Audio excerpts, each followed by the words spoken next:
What's going on, guys? And welcome back to Footy with an Edge. We're back again with another live. How many days in a row has this been, man? I'm loving these. I'm loving these streams. But just make sure no double audio, no double audio. Let's go. Let's freaking go.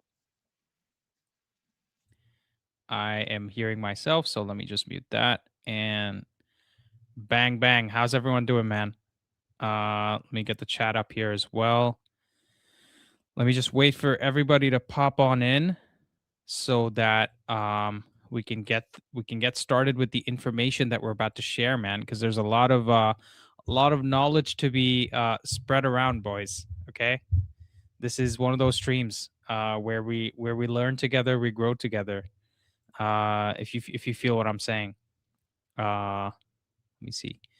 Dude, YouTube has just changed its layout like without telling anybody, casually, and I had to figure some stuff out before we went live. But yeah. Nightwing, thanks for your help, man. So that's a throw, guys, that I'm using as a blanket or like a freaking bed sheet. So I need to figure out how to actually throw it. But I do have. Let me see. Let me give you guys a tour, okay? So we got the Wayne Rooney scarf there. We got the other scarf I was wearing the other day. And we got a nice little Christmas stocking right in the middle. Look at that. Shant tech support is pinging me, guys. I need to look at it. Okay. I need to update something, boys. Give me 1 second. We're trying to, this is live improvements, okay? Live improvements just for you guys. Production value here. Let me go there. And let's see if you guys can see it.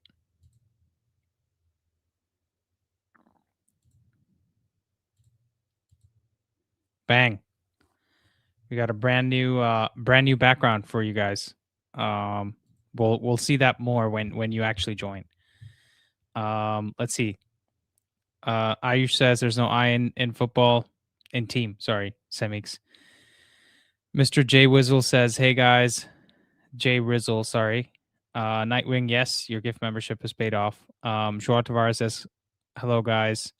And Nimesh says, Ramos, question mark. Yeah, so apparently my tech support was just as impressed with the Ramos story as you. A lot of people thinking Ramos would be good for us. I don't know how I feel about that, honestly. I'm gonna be real honest with you guys. Not sure about Ramos because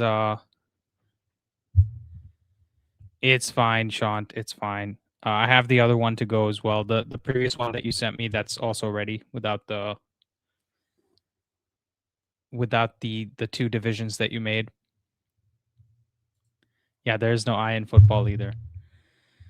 I need to get rid of some of this crap on my screen. Anyways, boys, before you guys are here to talk about the INEOS story or listen to what I have to say. So I'm gonna break it down for you real nice and easy. Let's go through the key information that came out today in the financial results, right?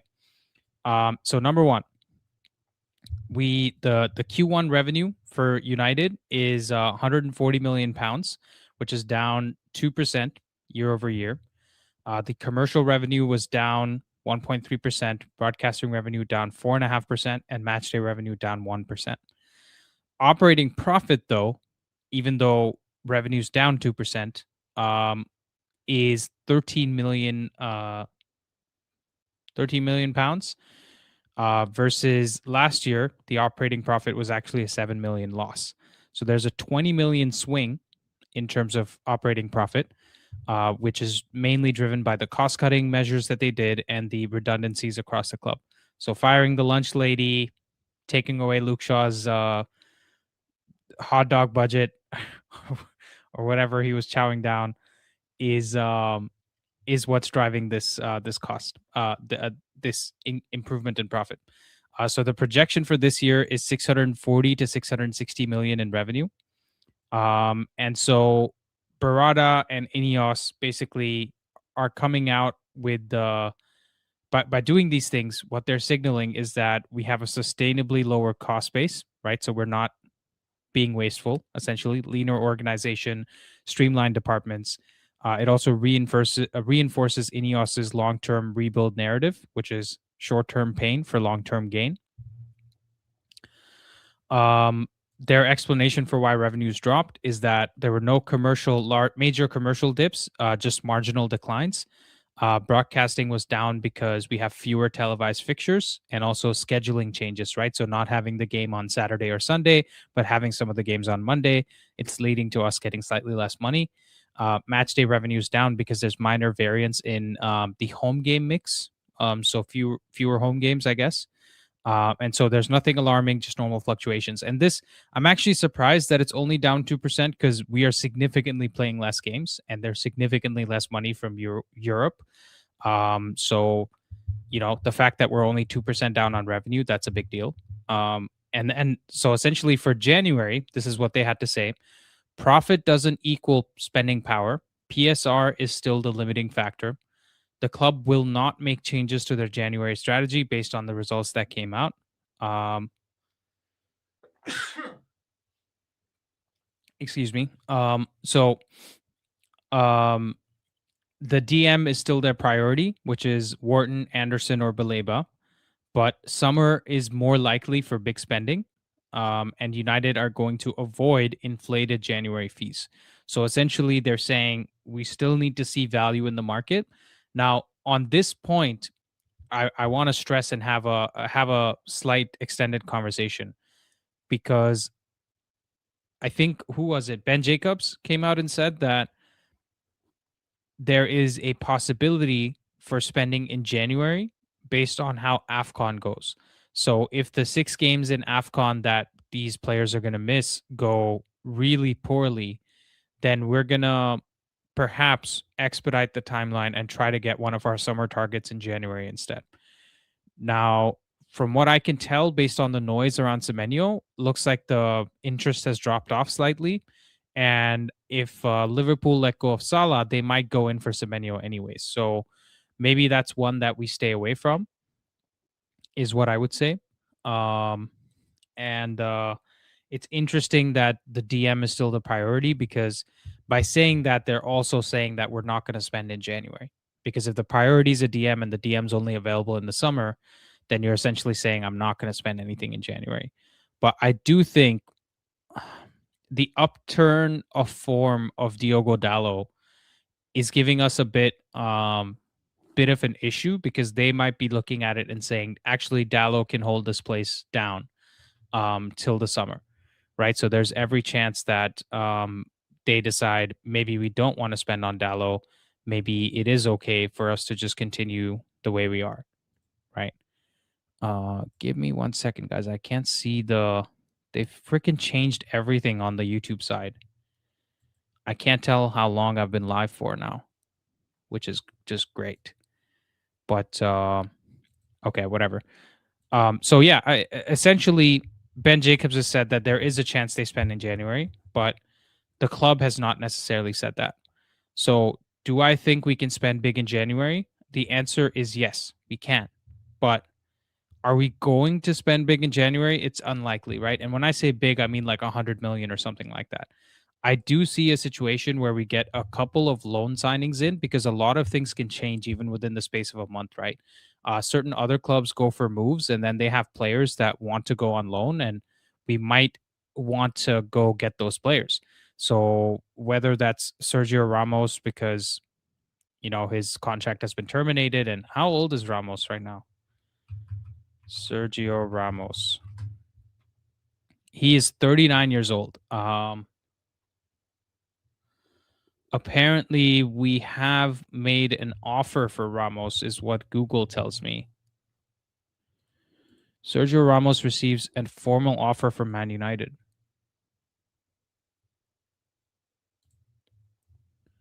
Let me see this.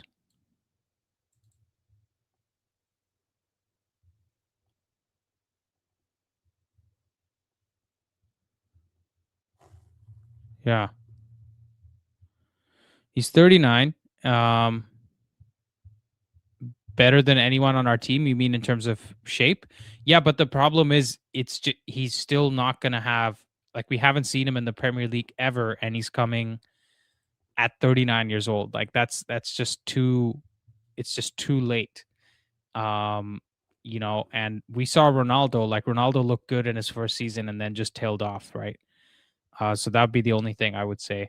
Outgoing in January, I have a feeling there's a chance we might just look at the Kobe situation and say the uh, it's not worth the mess, right? We might just look at the Kobe situation and say it's there's too much noise around the club, around Kobe, and just decide to let him go and bring somebody in on loan. That's what I would say. Uh, Shant is saying that we need more unks in the team. Yeah, Shant's younger than Ramos. I don't know about the leadership part though. Um, I'd have Shant sign on as center back before Ramos. We do not want Sergio Ramos, guys. It doesn't make sense. Yeah, I agree. I don't know if it makes sense. Plus, center back department is where we have like the most cover. Uh, PLLS 66 is taking the piss. He's like, maybe we can get Vidic or Rio on a free also. Um, if he's with the technical board or as one of the squad coaches, then why not take? I mean, if we want an experienced center back to be a coach, then we should have just kept Johnny Evans, right? Yeah, if it's a short-term contract for Ramos, I can see that, but I would rather just get that 6-month contract for a midfielder. Like Ramos isn't going to take anything less than £100,000 a week. That's a lot of money for somebody that's maybe doesn't play a lot of games. We don't have 2 games a week either. So who is he actually coming in from? That would be my question. Yeah, I agree with the fact that I think a DM and a left wing back is more important. Plus, if Ramos comes in, that means either Euro or Heaven get less game time. Um,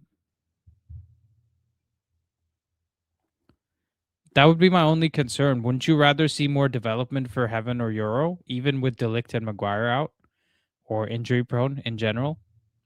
That'd be my only point, Sean. Let me see. We got 63 people watching, guys. Let's get some likes on the stream. Jesus, can this?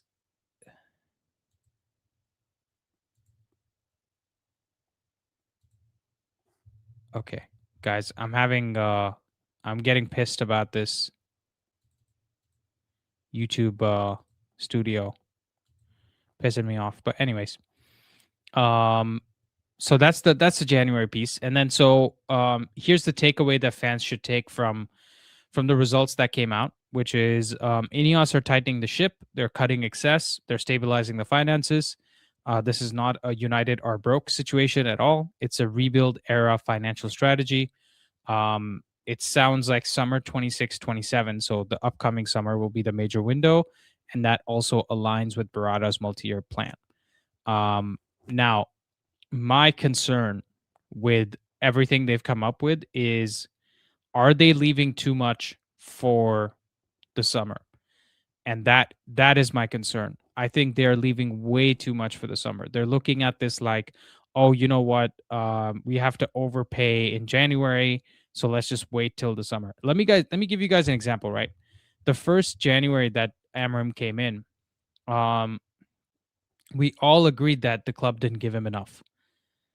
But if you look at it this way, had they not even integrated Dorgu at the time, where would we be right now? Because we would have had to buy our front three, Diego Leon, Lawmans, and Dorgu in one window. That's 6 players, right? So you're looking at 6 players that would have had to be integrated into the team and gone through the whole transfer saga of how much do we pay? Let's negotiate a good price, et cetera, et cetera. So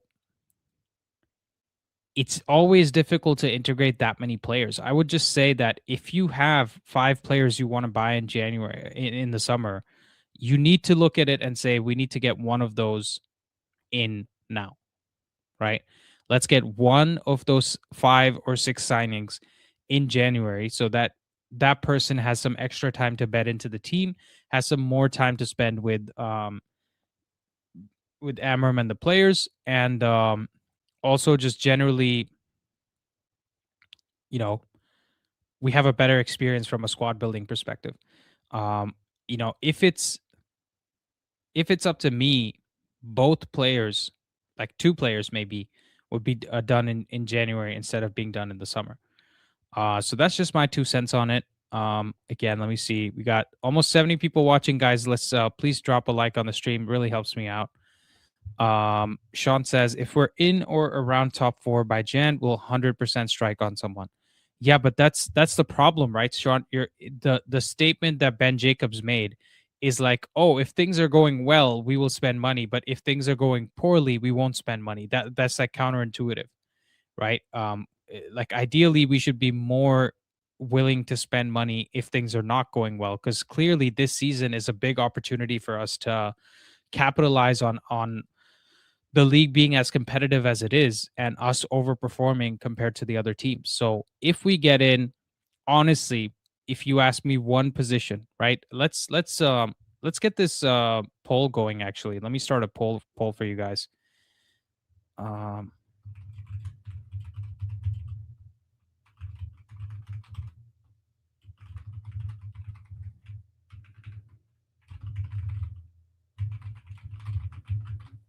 let's see.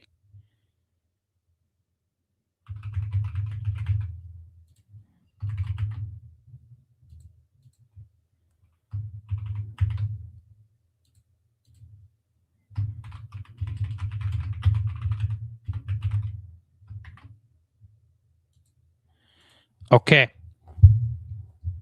boys, we've got a question for everybody. If we had one position to fix in January, we had to fix one position in January, what would you fix? Because for me, I think the answer is midfielder, right? If we had one position to fix, in fact, I'd be even more specific. It would be the Casemiro position, right? And for me, Anderson or Wharton can probably fit into that role, but again, they don't have enough defensive cover to play next to Bruno, which is the problem. So we almost need to go get not one of our main options, right? That's why I keep thinking Ederson is the one we should go for. In January, if we're going for one player, it has to be Ederson from Atlanta. It's going to be 30 to 40 million. It's a price that we can pay. Yeah, I agree with you, Sean. It's right center midfield. That's a price that we can afford. And Casemiro just can't play whatever 2 games a week, 3 games a week, especially when FA Cup comes around. And so I just look at it and say, Casemiro can start our important games, and then Ederson fills in for the other games. And whenever Casemiro needs to come off off the field, we have a ready-made Brazilian player, who's got the techers, who's got a goal in him, who can get forward and back. He may not be as defensively sound, but he's got much better legs than Casemiro. So yeah, PLLS 66. It doesn't matter that they've been bad. Like Atlanta as a team has been bad. That doesn't make the player bad, right? Yeah, exactly. Papi Pique says he's Brazilian and he'll get some PL experience before a new season. That's my point, right? We'll get Ederson in. He doesn't have to be our starter. In fact, getting getting him in now and getting him the experience will even tell us more about who we need to go get in the summer. Because if he has a really good season from now till the end of the season, then maybe we're not forced into spending a lot of money on Baleba, Wharton, or Anderson. And that's my point. Um, Baleba can't be an ideal Casemiro replacement because he's not him becoming a Casemiro replacement is like hindering some of the best parts of his game, which is driving the ball forward. So I think the truth is that we need to look at it as the profile of both players is going to change, right? We're not going to have an exact Bruno replacement or an exact Casemiro replacement. Um, we have to look at it as one of them is going to have a bit of both, and the other one is also going to have a bit of both. But maybe the other one, maybe the Casemiro replacement is a bit more defensively sound, and the Bruno replacement gets forward a bit more. So for me, Bruno Baleba is the left center mid, like Bruno replacement, and the right center mid replacement is probably Elliot Anderson / Wharton. But we've talked about these midfielders for so long, guys. I almost just want to be like, rip the page up and just go get somebody from outside the Premier League, man. Because like Lamine Kamara would be amazing as a Casemiro replacement. Guys, I'm telling you right now, mark this date, mark this time. I've said it before too. Lamine Kamara is going to come to the Premier League, a Brighton or a Chelsea or Brentford, Newcastle. Any one of these clubs could just go sign Kamara, and he's going to look like a superstar. He's going to look like the next 100 million player. Like, he could be as good as Caicedo, guys. And I'm not just throwing that around. Like, Lamine Kamara is the next guy, and for me, if we can go in for Kamara in January, bro, oh my god, I'd go crazy. Like, I'd be glazing this guy like a maple glazed donut. There's the there's the Canadian reference for you guys. Not honey glazed, not sugar glazed, maple glazed. Let me see, Lamine Kamara. The only thing with Lamine Kamara, by the way, is that he is going to AFCON, so it may not make sense unless Senegal get released very early. But Lamine Kamara is definitely a player that I would really want. Yes, he's the Monaco CDM, correct. No, Bruno shouldn't be replaced. I think Bruno would still be in the squad. The only issue I have is like, if we do get two midfielders in the summer, like, does Bruno start from the 10 or does he start from the bench? Like, I don't see Bruno being a bench player. Like, he still has the fitness of like a freaking, he has the fitness that Luke Shaw had out of his womb or something, man. Like, I don't know. Out of the womb, like Bruno has crazy fitness, bro. So I don't see him.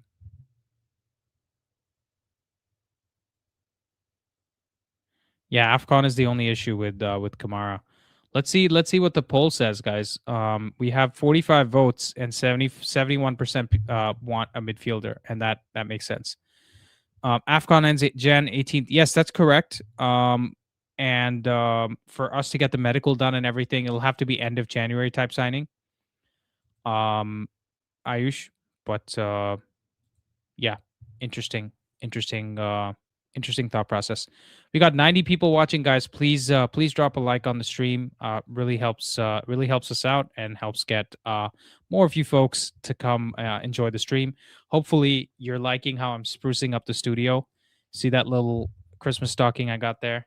Trying to get in the holiday spirit. I'll get some more posters up as well. We'll try to make it nicer. Let's see. By the way, the StreamYard link is open. So if you guys want to join and have a conversation about today's topic, we can make it happen. It's also pinned in the chat, and it should also be in the description. I did make sure it was correct this time. Let me just make sure. Yeah, we're good. I also have a splitting headache today, boys. Today, I don't know why that is. Hopefully, I'll feel better soon. Probably the sleep deprivation.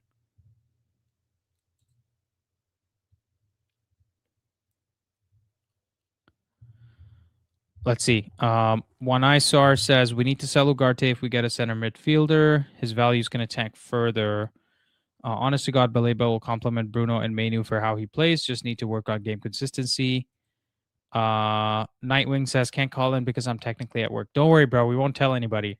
And nobody cares about football in America anyway. So I'm not even joking, guys. I have a decent sized community here with you guys, and nobody in my life cares about football. It's just my brother who's in India, but nobody in Canada around me cares about this game. There's like one guy in the gym I go to that's a Liverpool fan. That's it. Nobody cares. None of my friends care. Nobody cares. It's the most funny thing. So Nelson keeps calling in when he's at work technically as well, but yeah, he never gets caught because nobody knows.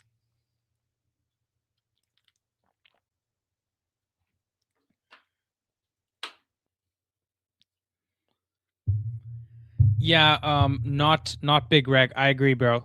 Thanks for the suggestion there.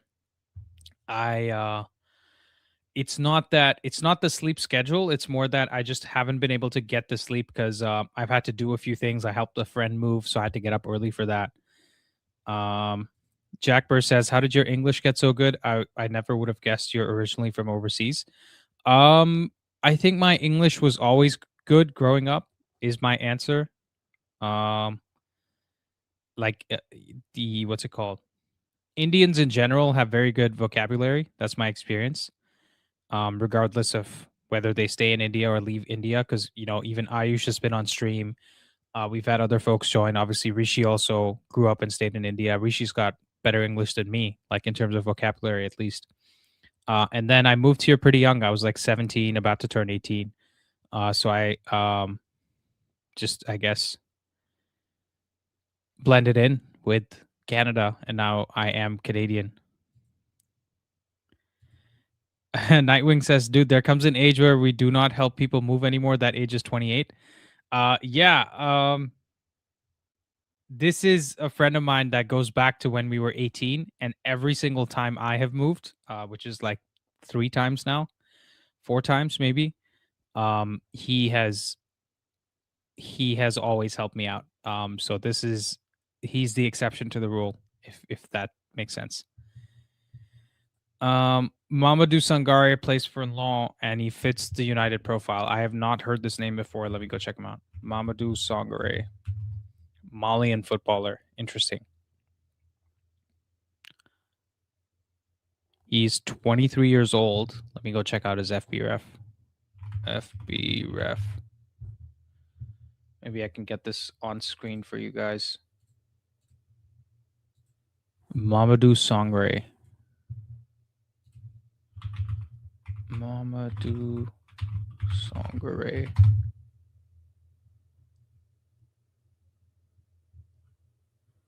Let's check this season. Yeah, he's got an okay profile. I mean, nothing that really stands out to me. That's the only problem. Let me see. Lamine Kamara.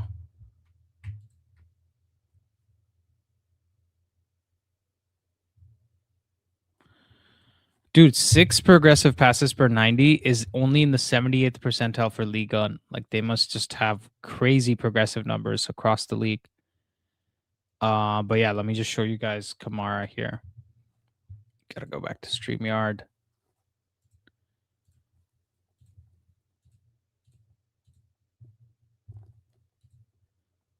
Yeah, there we go. So this is Kamara with 97th percentile for assists per 90 this season. Nice expected assisted goals as well. Shot creating actions pretty good. Volume passer, decent progressive passing. Okay progressive carries, nice successful take on. So he's dribbling forward with the ball. Really good interceptions. So tackles and interceptions still around 4 or so, which is a good barometer. But he's only played 519 minutes, so that's interesting. But if we go last 365 days, we see more of the same, right? So this is it's a good player. Mamadou Sangare, I wasn't very impressed by, because he does have good successful take-ons, but the progressive passing is a little bit lower. The tackle numbers are better, blocks are better. How tall is this guy? 5'10"? So he's about the same height as Kamara. I think Kamara is 5'9", maybe. The Greek kid Mouzakitis. Christos Mouzakitis. Yeah, this is the wonder kid, right, that we were looking for. Yeah, again, he seems more of a attacking midfielder based on his stats. Maybe I'm wrong. I haven't seen his game much. Guys, I'm still waiting for someone to join the studio. If you want to come have a chat. I think Ankit was here a second ago, but I must have just missed him. Who else was I looking at? Agume. Agume, 6'1", Cameroonian, plays for Sevilla. Again, there's not enough on the ball stuff for me to be excited about. I just think a little bit someone who's a little bit better on the ball, maybe. But again, I haven't seen too much of his game, so maybe if you've seen that in him, that's my bad.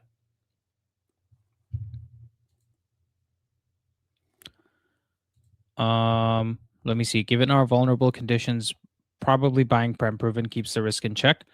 I agree with you, but we can't just buy 4 Premier League proven midfielders. Like that's just going to be too expensive, and also not enough diversification. You know what I mean? I would like to diversify a little bit by saying maybe we get 2 midfielders from the Premier League and 1 or 2 from outside the Premier League. That would just be my point. Uh, Kima or Chima Andres? What's this guy's name? Is this guy at Stuttgart?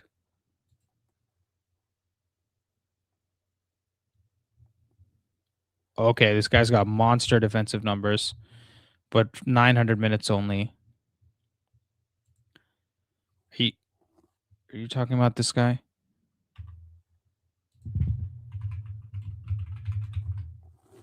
Yeah, you are. Okay. Young African midfielder from Lille. Bouzidi? Is that Bouzidi?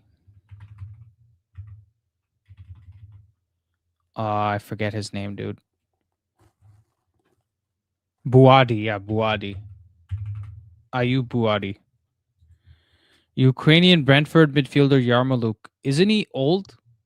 That would be my only question. Yeah, this guy, I've seen the eye test with him. And in my opinion, he is very silky on the ball. He's also good on the tackle. He's played 1,000 minutes this season, so he's like first team player for Lille. Good progressive carries, successful take-ons, touches in the attacking penalty area, progressive passes received. He's a very good dribbler. I just don't know if he would start right away. He does have a very good profile though. 186 centimeters, 6'1", 18 years old, making only 20K. So this is a good one. Let's get Ankit in the show. Ankit, how you doing, man? Pretty well. How are you? I am well, thanks. What's up? What's on your mind? How do you feel about the statements, the INEOS results that just came out? Well, I don't think it's a surprise, just given everything that they did when the first year they came in. I think I know that our playing has halved. Like we don't have European football, we don't have Carabao Cup anymore, so the revenue has reduced from there. But all the cuts that they did, I think that's what accounted for some of that, Mm-hmm. resulting into us just losing mid like less than 2%. So I think they had some oversight on that and they did execute it. The thing is that all of these factors won't really account for until our team actually starts playing well. Once our team starts playing well, all of these things that INEOS has actually done will go into highlight on where it actually started. But Mm. I do like that the INEOS is doing a very they are definitely playing smart. Like my fear was when they were handling Nice, it was not the greatest. Um, and my fear was that they would have tried to do something similar, but I'm glad that this is looking like more of a passion project. So Yeah, it's it's definitely much, much better.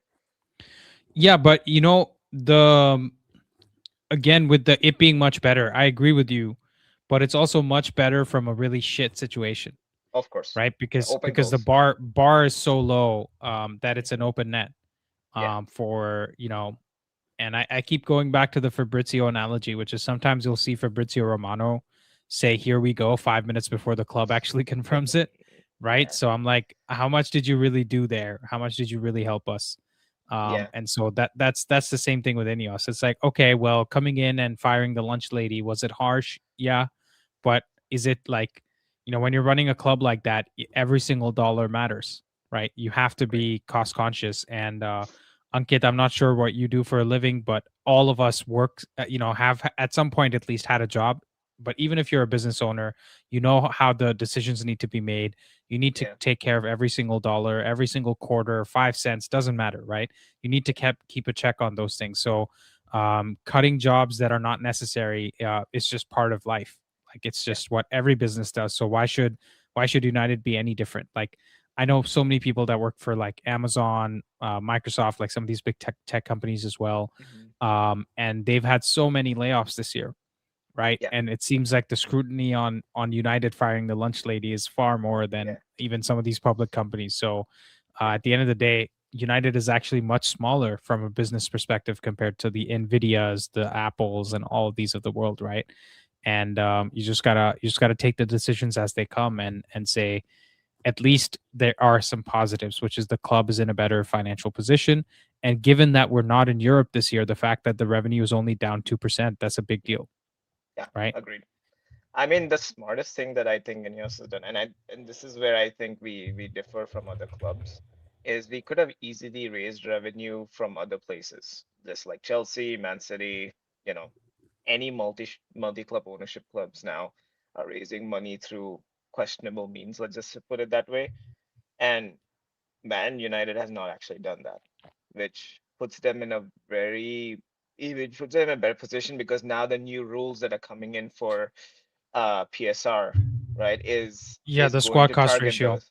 Yeah, so that's going to target those. So I think I think Ineos knew what they were trying to do, and regardless of whether they knew that this was coming or not, I think they had this one thing in mind that the club needs to run itself rather than you trying to pull different levers in order to get money infused. Yeah, because I'll be honest, like Chelsea have been pretty reckless with how they've spent their money, right? Because Yeah, the fact that they've spent that much money and they don't have the best squad in the league is reckless, yeah, it right? is. Like the money they spent on Sterling, the wages they gave him, reckless. They signed so many center backs like Disasi, and they have so many center backs that all look and feel the same to me in my head. They're all I can't think of another name than Disasi, yet all of them seem like they're the same quality, you know? I think their And model some is just to buy young and sell them at a better rate. I think that's yeah. basically what they've been doing No, consistently. but even in that model, they've made Yeah, mistakes because the yeah, first the first two windows when they bought Mudrik, Kukurea for 60, Raheem Sterling, and like the first window, they really made a lot yeah, of mistakes. I think they did. after they bought Palmer onwards, their signings have been a little bit better. Yeah, But even I would look at someone like Enzo Fernandez and say, I don't think he's proven to me he was worth 115 or no, 110 or whatever they paid for him. He was probably 70, 80 type of range. So they overpaid 30 million for him. You look at Caicedo, he's probably the only one that you can say, okay, he was worth 100 million or more. agreed. But then they paid 90 for Mudrik. So many other signings that they just wasted, right? And Mudrik's an Olympic runner now. It's just so yeah, weird to see that. yeah, Um, yeah, yeah. but Is he no, I agree. actually like officially? Yeah, he's running for the like he's not. I don't know if he's picked or not, but I think he is practicing to run for the Olympics. So for Ukraine. Seriously? Jesus. He did have the pace, so I guess he just Well, that's true. They're calling him Ukraine Bolt. That's hilarious. yeah, it's it's so weird to see something like that because the only other player I've seen who has pivoted, and this is only just after he actually retired, was Diego Forlan, who moved to tennis after he retired. Like Yeah, yeah. Well, it's also just like Michael Jordan when he left basketball for oh 2 years to yes, play baseball. yeah, yeah, definitely. Um, I mean that again, that's a very that's a very questionable time for in Michael Jordan's career, but yeah, I mean, that's the true. fact Yeah, that he can even do that is a huge deal for sure. yeah, yeah. But anyways, guys, someone else wants to join the panel. It's open. Shaylin, this is right up your alley because we were talking about the business decisions and stuff like that. Shant, people have forgotten what you look like now, so maybe it's your time to join the stream as well. I'm just Rishi, saying. Nelson, any new folks as well. You guys want to join? We can have a discussion here with Ankit. But okay, so Ankit, your position that you would want to fix in January. What is it, and Defensive which player midfield, would you like? hands down defensive midfield. I think we need more stability in that area. And I, I mean, there are a lot of good players, but if we are looking long term, I think Baleba does fit the bill, in my opinion. But January though, we can't get Baleba in January, and he's going to Afcon. He is going for AFCON. So, yeah, that's where it gets tricky because United have been pursuing Baleba, and I think that's where they're going to look. But if we were to kind of take him out of the equation, then I do think Edison is good. I think he does fit the bill. I don't know if INEOS is actually going to go for them though. So that's the only thing for me. And Hmm. the other thing is that if they're looking for more younger profiles, there's very few to look for unless they have like really good data on who can actually top the charts the moment they hop in. I think your scream for who was the guy again from Monaco? Lamine Kamara. Lamine Kamara. Yeah, I think he's a very good shout out. I think he's a very good player. I do think he'll also require a little bit of time to get adjusted to things, but he's a very good shout out for sure. Yeah, yeah. Nelson says revenue generation is more sustainable than aggressive cost cutting. I agree, Nelson, but one doesn't have to be exclusive to the other, right? Just because you need Yeah, to increase revenue doesn't mean you shouldn't cut costs. There are two ways you can improve your margin, and you shouldn't just focus on cost cutting. I agree with that, but the revenue generation is going to take some time to come through, right? You can't just like cost. You can cut costs immediately, whereas revenue takes time to generate because you have to start generating the value. We have to start playing in Europe, right? So there are a bunch of things that we need to do. But I think the cost cutting is more symbolic than anything else, because if you look at how United was before, it might have felt throughout the club that we can just take the club for a ride, right? Whether it's the players, whether it's the people that were working there, maybe people weren't necessarily working hard enough, right? Whereas if you come and install this startup mentality, you make an example of some big players like Rashford, Onana, like nobody's bigger than the club, then all of a sudden everybody's like on guard, right? They're like, oh, okay, like I need to be on my game. Otherwise, my job doesn't exist anymore. Whether that's a player, whether that's the lunch lady, it doesn't matter. So you're setting the same standard across the board. And I think for that reason, I can agree with what they did. I can sit here and be like romanticize, like, oh, they let go of the whatever the pension that they were paying the old players and all that. And you know, how sad is that? I can agree with that, but also listen, nobody's ever given me a handout, right? Nobody's ever given Ankit a handout. Nobody's ever yeah, given any of you guys a handout. So why do specific people deserve it more than others? Like that would be the only question. and Please, you Andy, have to please wait to also. talk about this. What are you talking about? Hmm, Shaylin. Oh, okay, yeah, sure. Sounds good, bro. Sounds good. We'll wait. I mean, we can always continue the discussion, but yeah, I just feel like the cost cutting measures are like always um something that you need to do, like whenever you go through a recession, right? yeah, What is the first thing that happens? People cut costs. So United are in the equivalent of a recession right now. Anyways, go ahead. yeah. I mean, looking at it as again from I look at it at in an executive point of view where I have been in that spot. And one thing that I have always noticed is if a business is not doing very well, right? If they're not doing well, they're not getting like there's only one position probably they're earning their money from, and everything else is just lapsing. No matter how good or talented that person is, we're just not. I putting it simply, we've just not really kept uh, a top-down approach to make sure that things are getting done. The problem is that suddenly infusing those values does create a lot of friction.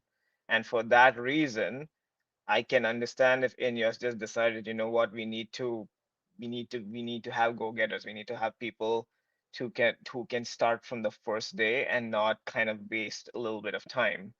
So, and they also probably found out if they were, because I don't think I don't think it's a mystery that our staffing was a bit inflated. So I think they looked at all of those factors in mind and they started cutting costs. I don't like it. Nobody else likes it. It's a horrible thing that had happened for people. And people didn't like at the time. It was the like United was in the lowest morale, so it was horrible. But this is where the long term gain comes in. Like short-term pain, long-term pain comes in is when you make moves like these so that the future starts gaining something. That's where you'll see the fruits, and I think that's what INEOS tried to do.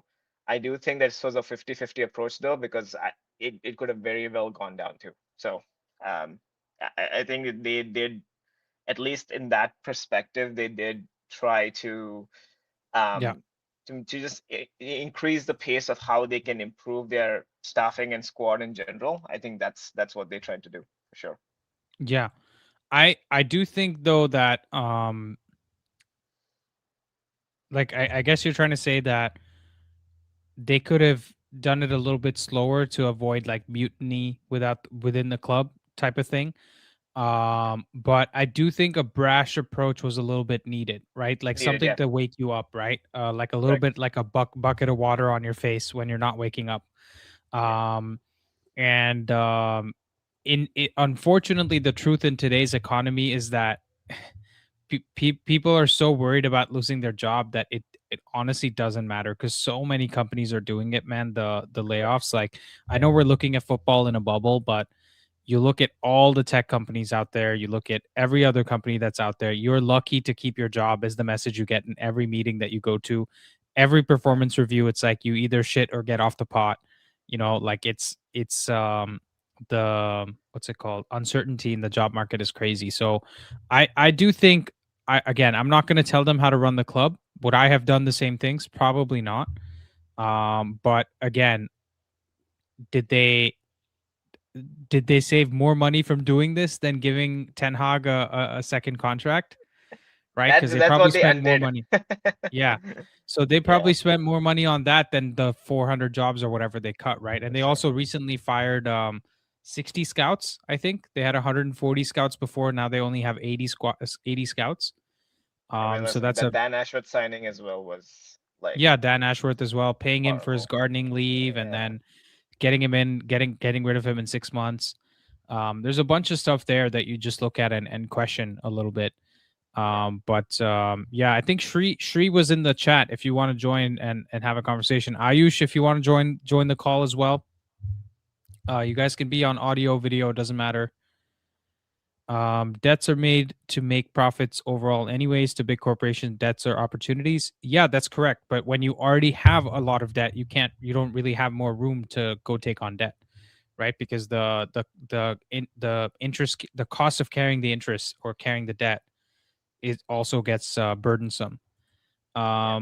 You can just look at the American economy as one big example.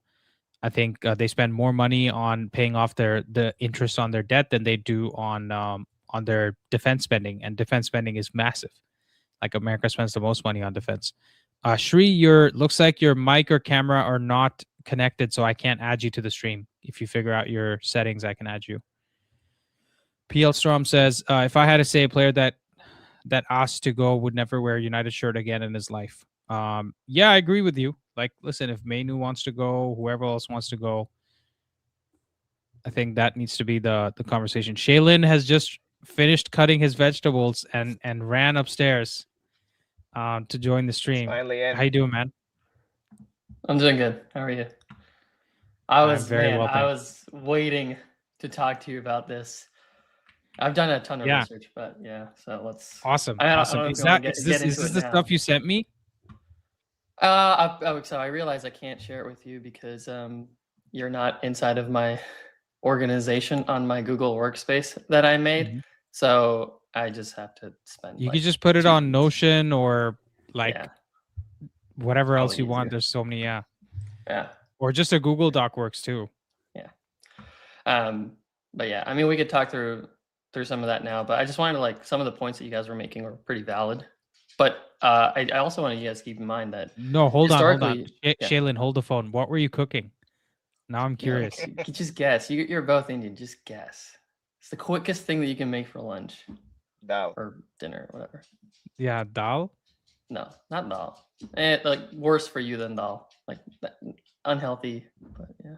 Unhealthy. Um, I'm so confused. Sandwich? No, no. All right, I'll tell you. I'm making Maggie. That's what I was Oh, doing. okay, Oh. Wasn't okay, that long? okay, Yes. yeah. Maggie. That's you just gave away the secret, bro. Now everybody knows. Yes, yeah, no, No wonder it takes 2 Uh, minutes. What? How? You can't call that making lunch, bro. Come on, get out of here. It's I got It's no not one's at making home. lunch. No, it's just that's all I can do. That you say I'm making Maggie. That's why I was so confused. Like Maggie in my brain is not categorized with lunch or dinner. It's just Maggie. It's a tiny Shant is flexing his you know how people try to defend themselves by saying, "Oh, I swear I have black friends."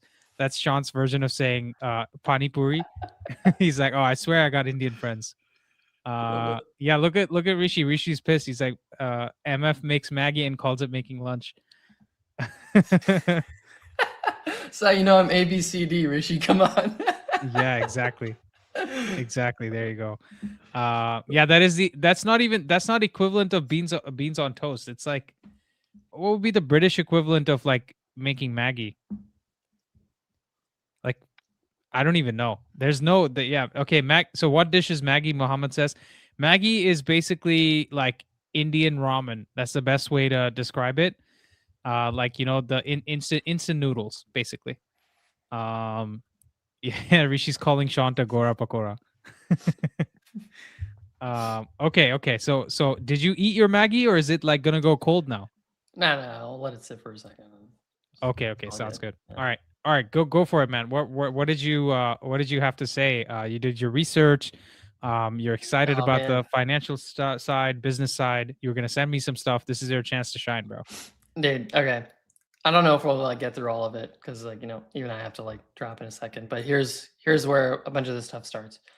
You have to remember the fact that INEOS as a company was formed through acquisitions on businesses that they felt like were, you know, poorly run or inefficient businesses. And that's been Sir Jim's MO from day one of how he's, you know, So like private become the equity style. conglomerate. Yeah, exactly. Private Right. equity style, yeah. And so he went in and did it on like, you know, a bunch of the oil and petroleum businesses that were there, consolidated them, removed certain things that were probably just not necessarily needed, did these large scale analyses and audits on the business, and then eventually ended up making cuts, and then this is where he's at today. So that's like the best way to frame it. Part of why some of the work that we've seen inside of United of being like, okay, hey, it's been hit with job cuts is not a surprise to me, is that's just been his MO from day one. Now, I think Ankit mentioned it earlier, or right, there was this idea that we have a bloated workforce. That was true. I don't think that that's changed, right? And then for them to want to then cut down or like sack people, and I know the headlines of it don't necessarily make a ton of sense, but it's to improve that operating margin that was currently there. And I think largely that strategy was driven by the previous set of FFP rules that existed, because it wasn't necessarily off of gross revenues, which is, I believe, what it is now today, or what is going to go into effect into the summer. Well, it's like football revenue versus non-football revenue, whereas before it was just all revenue together, and they put some limits based on that. Like it was a 3-year rolling window. You can have more than 100 and something million loss, and so that's where Everton got punished. That's where Forest got punished, etc. Yeah, exactly. And this is where a large part of why they wanted to go ahead and do the cuts and whatnot was to help improve that level of profitability. So that way that 3-year window isn't necessarily as penalized for them. I don't think that they ever see the debt thing as a bad. I mean, most businesses don't necessarily view debt as a poor thing. A lot of fans do. Especially at that scale, right? If it's used, so debt isn't a bad thing if it's used to expand your business, right? Yeah. Debt is a bad thing if you're letting the business rot and not spending it well. So there's look at it as Glazer debt equals bad and INEOS debt equals good. I think that's a good way to look at it. Yeah, that's probably the best way to frame it. And I know a lot of people won't like it, especially you might lose more subscribers. I apologize ahead of time. But like that's where they come in from. And so when their entire MO has been, we're going to be a very lean and a very efficient machine. We're going to adopt models from Chelsea and we're going to adopt models from Arsenal and kind of blend them into work with what it is that we want to accomplish and to achieve as a football club, but not necessarily just that, but as a business operation that's sustainable. as well, is kind of where you're starting to see what is the real value for Sir Jim inside of like being a partial owner for Manchester United. I don't think he's like, I don't want to pay, the overinflated amount, because it's currently not a $6 billion business, which is what the Glazers were asking for. And that's really funny because it's they wanted it as like $1 billion each for each of the siblings that they are able to walk away from. Sorry, And are you saying that anecdotally, or are you saying that I have looked at some valuation models and there is a lower price that is more no, I'm saying justifiable? that anecdotally and what Sir Okay. Jim's perspective was, especially in the Yeah, articles yeah. that had came out of like, he I was would thinking agree either way, but I'm just wondering Yeah. how much research did this guy really do? Like, oh, based on, Just free cash to, flow, this if is I what I can just value come the in for a business at. second there, Andy. Yeah, go if I for it, can just Rishi. come in for a second there. So there have been a lot of numbers thrown about. The number most thrown about was 10 billion, which I heard. And 10 billion number would have ensured that each of the Glazer siblings got roughly 1 billion, 900 million, 1.3 billion, whatever, that sort of a number. But that number is insane. It's unachievable, unrealistic. That sort of a number says that I don't want to sell the club. It's an FU sort of a number, right? So outrageous that it shows that you're not serious. The other number which I had heard a lot was around the 7 billion mark. That with the Glazers valuation of, or the Glazers holding of 69% before INEOS came in, that would have given them about 5 billion for the whole Glazer entity. So that's approximately 70% of 7 billion, right? And now anyone purchasing the club for 7 billion would also need to spend 1 billion to pay off the debt, because we have around 450 million of the original debt from the Glazers still pending.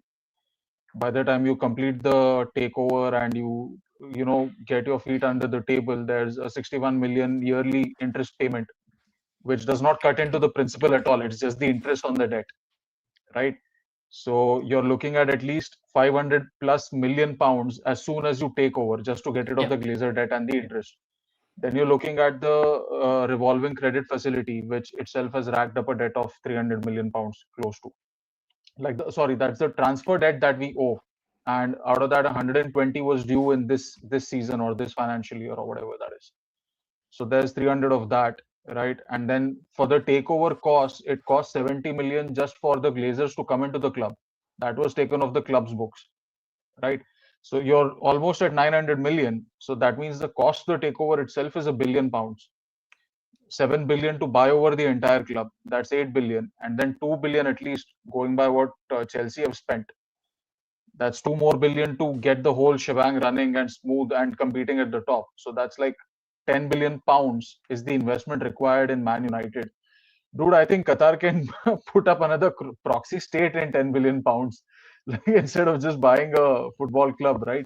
So that's why it was so unrealistic. And what Qataris had offered, right, Sheikh Jassim or whatever his name is, he had offered 5 billion for the entire club and $1 billion commitment to get rid of the debt. I thought that was a very fair offer, given that Chelsea was sold for 2.75 or 2.5 plus 1.75 as commitment towards the community or restitution towards Ukraine war victims or whatever the government called it, So if that was like a 4.2 total cost, then I think United at a 5 billion cost was a fair enough rating.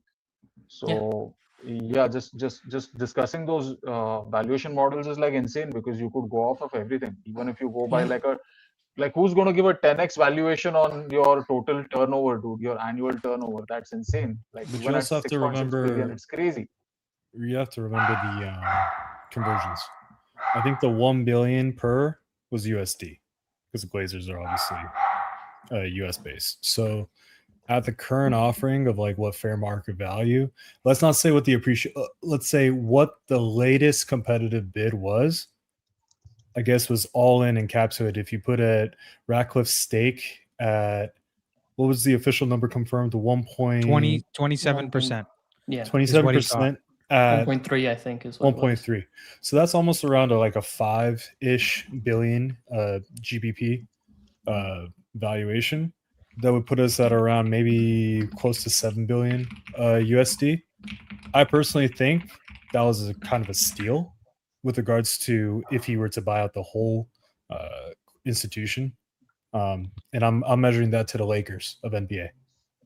They were bought by the Walter family for 10 billion USD, so that'd be around 8-ish billion GBP. So if we're looking at that, if that's like the magic number to relinquish the shares held by Glazer, then that's not including debt, by the way.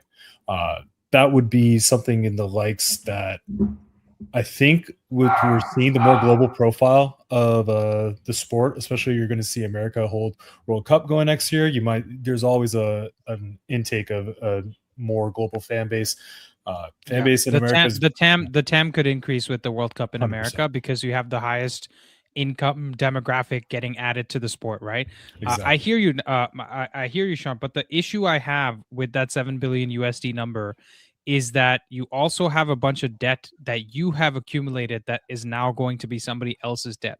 So whenever you make a fair valuation for a business, you account for the debt and other things that are involved, right? And also, let's not forget the rehabilitation of the area, the Old Trafford spending that needs to be done, the new stadium that needs to be built, right?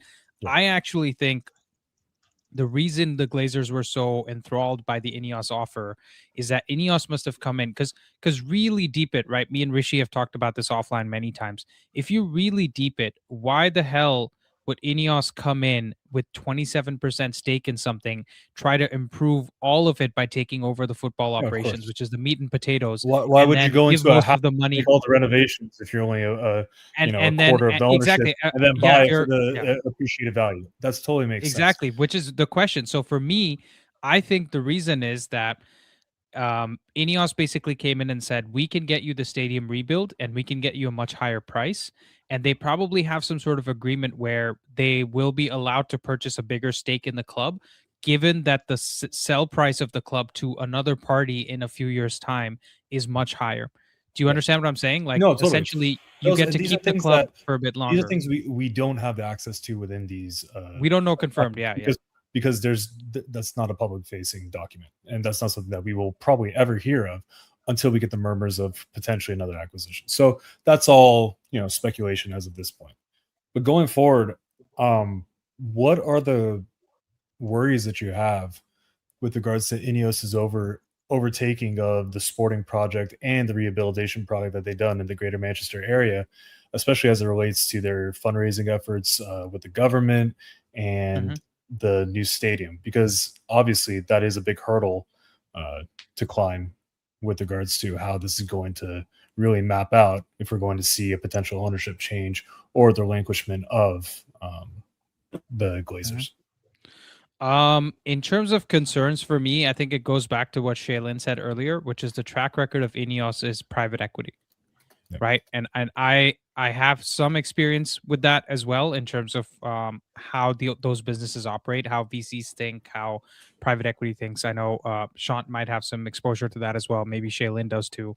And in general, the issue with private equity, or the image that private equity has throughout the world, for anyone that knows about these things, is they pretend to care about the businesses, but they don't actually. They're like looked at as vultures, right? In terms of they'll just do whatever it takes to drive the bottom line, and they're looking for their exit. And that's why when Shaylin says their track record is private equity, I'm also looking at INEOS as, okay, the reason they were okay purchasing a small stake and improving the club for somebody else is because they're looking at an exit as well. So I'm thinking INEOS is not staying here for, the glory days and 50 years or whatever. They're looking, how can I improve this enough, leave it in a better place, give the keys to somebody else? So we could still see a Qatar ownership at some point, is my thought process. Whether it's 5 years down the line, 7 years down the line, I'm guessing there's good projections for the stadium money coming in. We get some Beyonce concerts for 3 years or some crap, right? And then they're like, okay, we're ready to hand the keys over to somebody else. The projected free cash flow of the business gets much higher, and the valuation is 10 billion USD. Glazers still get their money, and the club's in a better place than it was. This is where I don't think that's that big of a concern, is because even with private equity wanting that exit to be something that's higher value, INEOS is not necessarily going to be able to be influencing, I'll say, what is the the TAM for the actual Premier League, right? In terms of being able to get like that viewership, that's more going to be on FIFA, the World Cup, and those types of industries. And So when you look at for the viewers that might not be antiquated with some of these terms, TAM means total addressable market. yes, even though we have the largest one of all of the Premier Leagues club, I would say, and probably what the second largest or the third largest from some reports that I keep on reading from the Athletic and other places being the case, the opportunity for it to grow isn't necessarily going to be on INEOS's hands. So what can they actually then impact them? They have that regeneration project, which, by the way, has been a Glazer-led thing for years. Apparently, there's been documents with the City Council of Manchester that, or with the Trafford Council, to be like, okay, hey, like, this is what it is that we want to then pursue, or what it is that we want to build. But in order to actually get there, I mean, the Glazers have shown that they don't necessarily have, I'll say, even the personal capital to be able to do this type of work, right? But they also don't necessarily have the nous to be able to navigate through some of the complexities or whatever might be in the government areas. Even the business acumen, because if you look at their, I think they own Jacksonville Jaguars, right, in the NFL. The Tampa Bay Buccaneers. Bucks. Oh, sorry, Buccaneers. Yeah, my bad. Both, it's okay. Both irrelevant teams. Both pretty shit. Yeah. The guy who owns Fulham might be the Jaguars owner. Okay, right. So yeah, it's the Buccaneers, and other than Tom Brady pulling out rabbit out of a hat in his last or second last season, they haven't really won anything. So and weren't they at some point with United being in the dumps, they were like building a new stadium for Buccaneers, weren't they? So they did. It's funny, actually. Tampa Bay's fans have a much different relationship with the Glazers than what we've seen with United, because when the Glazers had this type of expansion ideology of going into the Premier League, it was more or less a matter of opportunity and timing, and less than something where they said, we see this market exploding as it is, as the Premier League has also been having a tremendous amount of growth. I think there's a lot of factors that go into play, and there's probably stat patterns for you guys to explore how that changeover. But it's been storied by many historians in Manchester United lore with regards to Rock of Gibraltar and the whole tenuous relationship with Fergie going into, really what turned out to be the ousting of Keane eventually as well. But yeah, that's a story for another day. But it's funny. Man, look, we need to upgrade Sean from tech support. He's making too much sense here. No, but back to what I was saying with regards to the Glazers' influence in the United States. I think there's a different ideology with regards to the NFL and especially American sports when it comes to ownership and the relationship between fans. So much so that the Glazers actually built a museum for Tampa Bay fans to go, and they were there at a ribbon cutting. They were given key to the city, and they loved the celebrityship. So for them to go to England to watch the beautiful game and basically have their heads on pikes coming to Old Trafford, it's something of which obviously Abram and Ed have different viewpoints and affiliations with the club. They do feel in some way tied to the success and tied to the fandom, but for the rest of the siblings, they've been wanting to get out for a long time. So it's very interesting to see that with this hybrid ownership that INEOS has gone in, we've never really seen a full relinquishment of the sporting structure gone to such a minority holder. So what you've been looking into, Shaylin and Andy Rishi, and just in general, there is some type of logical incoherence as to how a minority holder is going to just create that gap of expected value and current value without anything entrenched for them to gain off of that. So the big question is, what the interesting thing is, Sean, just to add to what you said, Nelson, I'll come to you in a second. Just to add to what Sean just said, for the training ground, the INEOS put their own money in. Apparently there's some other, like the revolving credit facility as well. They had to really sort of put in elbow grease to activate it and all that. And that's how we got the money in through the door. And on the other side, I'm also hearing that Joel and whatever the other guy's name is, are also still involved in sort of footballing operations. It's not just like completely gone away from them into INEOS. So it is very interesting to me. It's like what are INEOS getting really in return? Because it seems like they're putting in all this effort for the most of the benefit to still go to the Glazers. And that's what I'm trying to understand. But Nelson, but go if- ahead. Okay, But go. so this is literally in my wheelhouse. The understanding that we need to address is what valuation model are they using? Yep. Because the first thing, if you look at market cap, the club is valued at what, 3 billion at this point, something like that. Because what $14, $12 at the moment. Let me check. So I think we're around 3. Yeah. 2.7 to 3 billion. It's $16 right now. 60. Oh, so it's actually gone up a little It's bit. 2.7 billion is what I'm seeing. Okay, so Intraday 2.7. market cap. So for 2.7, if you're using enterprise value, so if you include all the debts and everything, we're more like 3.4 billion. Mhm. And then at some point, Forbes and everyone else is accounting for other factors that make us at 6 billion. Brand value, like maybe some other assets. Yeah. So Reach, technology, platform. if you remember when they tried to sell, they kept pushing out that Manchester United is like 1 billion followers or something like that. And my only concern with the reason why I think INEOS came in and why they liked INEOS is I think INEOS pitched Manchester United's future strategy similar to American sports. Yeah. A lot of in the US, you guys obviously have state-run, like the state helps with building stadiums, building a lot of that stuff. That's where the grants come from. Yeah. Whilst in Europe, it's actually on the owners. And I think clearly Glazers didn't want to put in any money. And I'm pretty sure INEOS are the only ones who want to put Why in. can INEOS do that, Nelson? Why can't they do it? Yeah, why are they able to better pitch it than the Qataris were? Radcliffe's connections with the government, for sure. Exactly. And what has But been the big ticket to get them to exit at the end of the day? That massive valuation number that they've been wanting to look for. How do you get there without necessarily showing both the infrastructure and the supporting?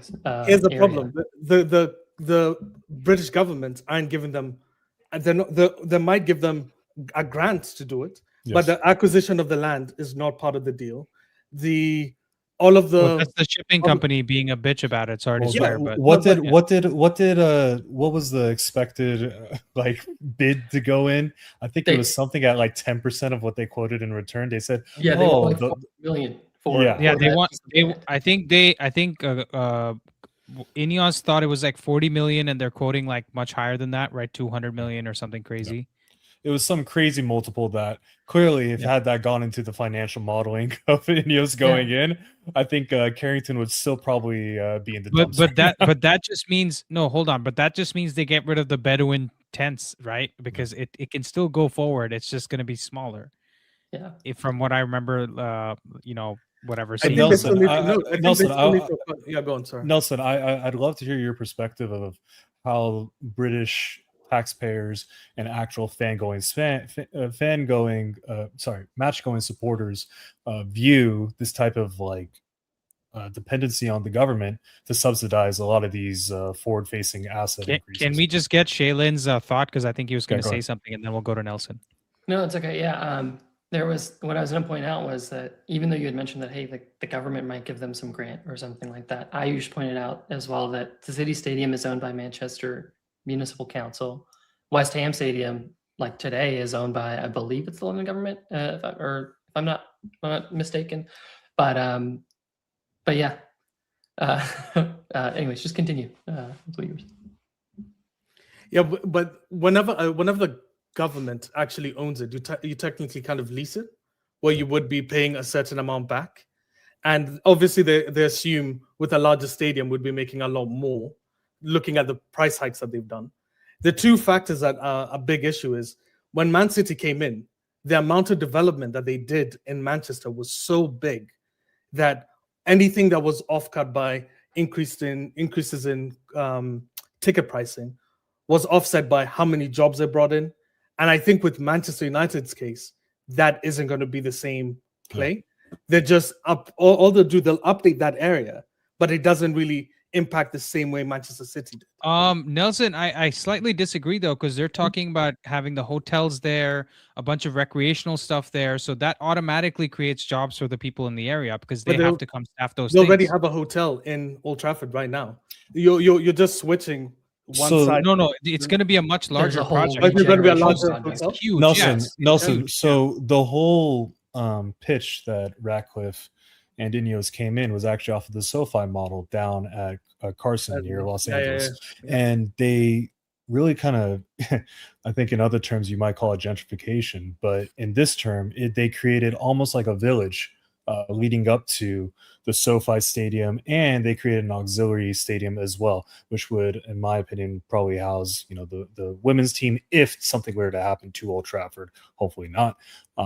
But yeah, so with regards to that development of infrastructure jobs, my issue is I'm unsure. I think Nelson has some legs with, do they have the demand that will supply the necessary price hikes that will be going? Can the football on the pitch appreciate to that point where ticket prices are going to be obstinately just... And this is where the culture changes that they have made really come into effect. And this is why INEOS has been brought in my mind, is probably a more preferable option than the Qataris, is because of their holistic perspective on wanting to not only approach organizational design, but also with performance inside of sport. The Qataris have just historically thrown money at the problem, and they weren't going to meet the valuation that was required for the Glazers to sell entirely. And they were not willing to go to like, can we do a partial ownership stake? That's why really the only option for quite a few reasons was INEOS for the Glazers, and that's why they were moved forward in the process. Shaylin, I have two specific issues with what you just said, which is, A, how do we know Glazers are making any decision other than just for how can I get the most money or how can I get the biggest exit? Because we haven't seen anything from them to say we're going to do what's right for the club. The second thing is in regards to the sale. Like I understand for the sale. You're saying they picked INEOS over the Qataris because they were better for the regeneration, better for holistically looking at. Okay. Not necessarily for that. I'm saying that they were the only game in town. Like INEOS was the only game in town that would meet the requirements that the Glazers had wanted, because they had. I'll probably say they. So best for them. Yes, best for them. Conceded very early on. We're not getting the valuation that we want at the time. But if we're not going to get the valuation that we want at the time, then can we go after the big ticket 10 billion number in the future? So then it's like, if we go to there, then how do you get to that point? Which is the best then partner it is that you're looking for? And the Qataris refuse to partner because why would they? Okay, yeah. So again, that comes back to me not understanding INEOS's gain, because you're right, it is better for the Glazers. But what is it? What are INEOS in for? And I'm sure Rishi has something to say. The other question I have before I open it up to the rest of the panel: does anybody know PSG's track record with improving the community and everything like that once the Qataris bought it? Because I also have a feeling that I agree Qataris would just throw the money at the situation. But I also feel like PSG as a club and the people of Paris appreciate what the Qataris have done in terms of putting the club on the map. But that's, again, me from far away, so I don't have too much information. Rishi. So first, Andy, addressing the question of what do INEOS want from this, and even in our conversations outside of the show, you always said that you probably think Ratcliffe wants to flip it. Basically make more money and leave it in a better place. I don't think that he's in for that, because at most, what is the club being valued at? 10 billion? When he bought it at 5.2 billion or whatever, he's going to increase his stake from 1.3 or 1.6 billion to 3.2 billion. Like, he owns 30% of the club now. So maybe he makes 3 billion from his investment. Jim Ratcliffe was worth 30 billion pounds in 2023. And in the last 2 years, he's lost 13 billion pounds of his net worth. Yeah. He's down at 17 billion pounds. I don't think the dude loses sleep over a couple of billion pounds. He doesn't. He's absolutely in it for the legacy. He wants to, because this is the playground for the billionaires, right? What else is left except for hunting the biggest game of all, that is man.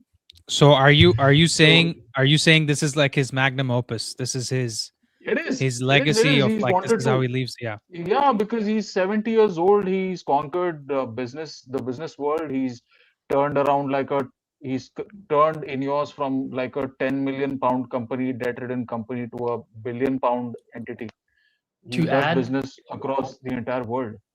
To add to what Rishi is saying, historically with the INEOS Grenadiers, with the Mercedes F1 team as well, he has been very bullish and heavy on wanting to invest in British institutions to showcase British excellence across, That's like the the Maggie word- coming out, Shaylin. Yeah, that is the Mercedes, Maggie. Mercedes is German.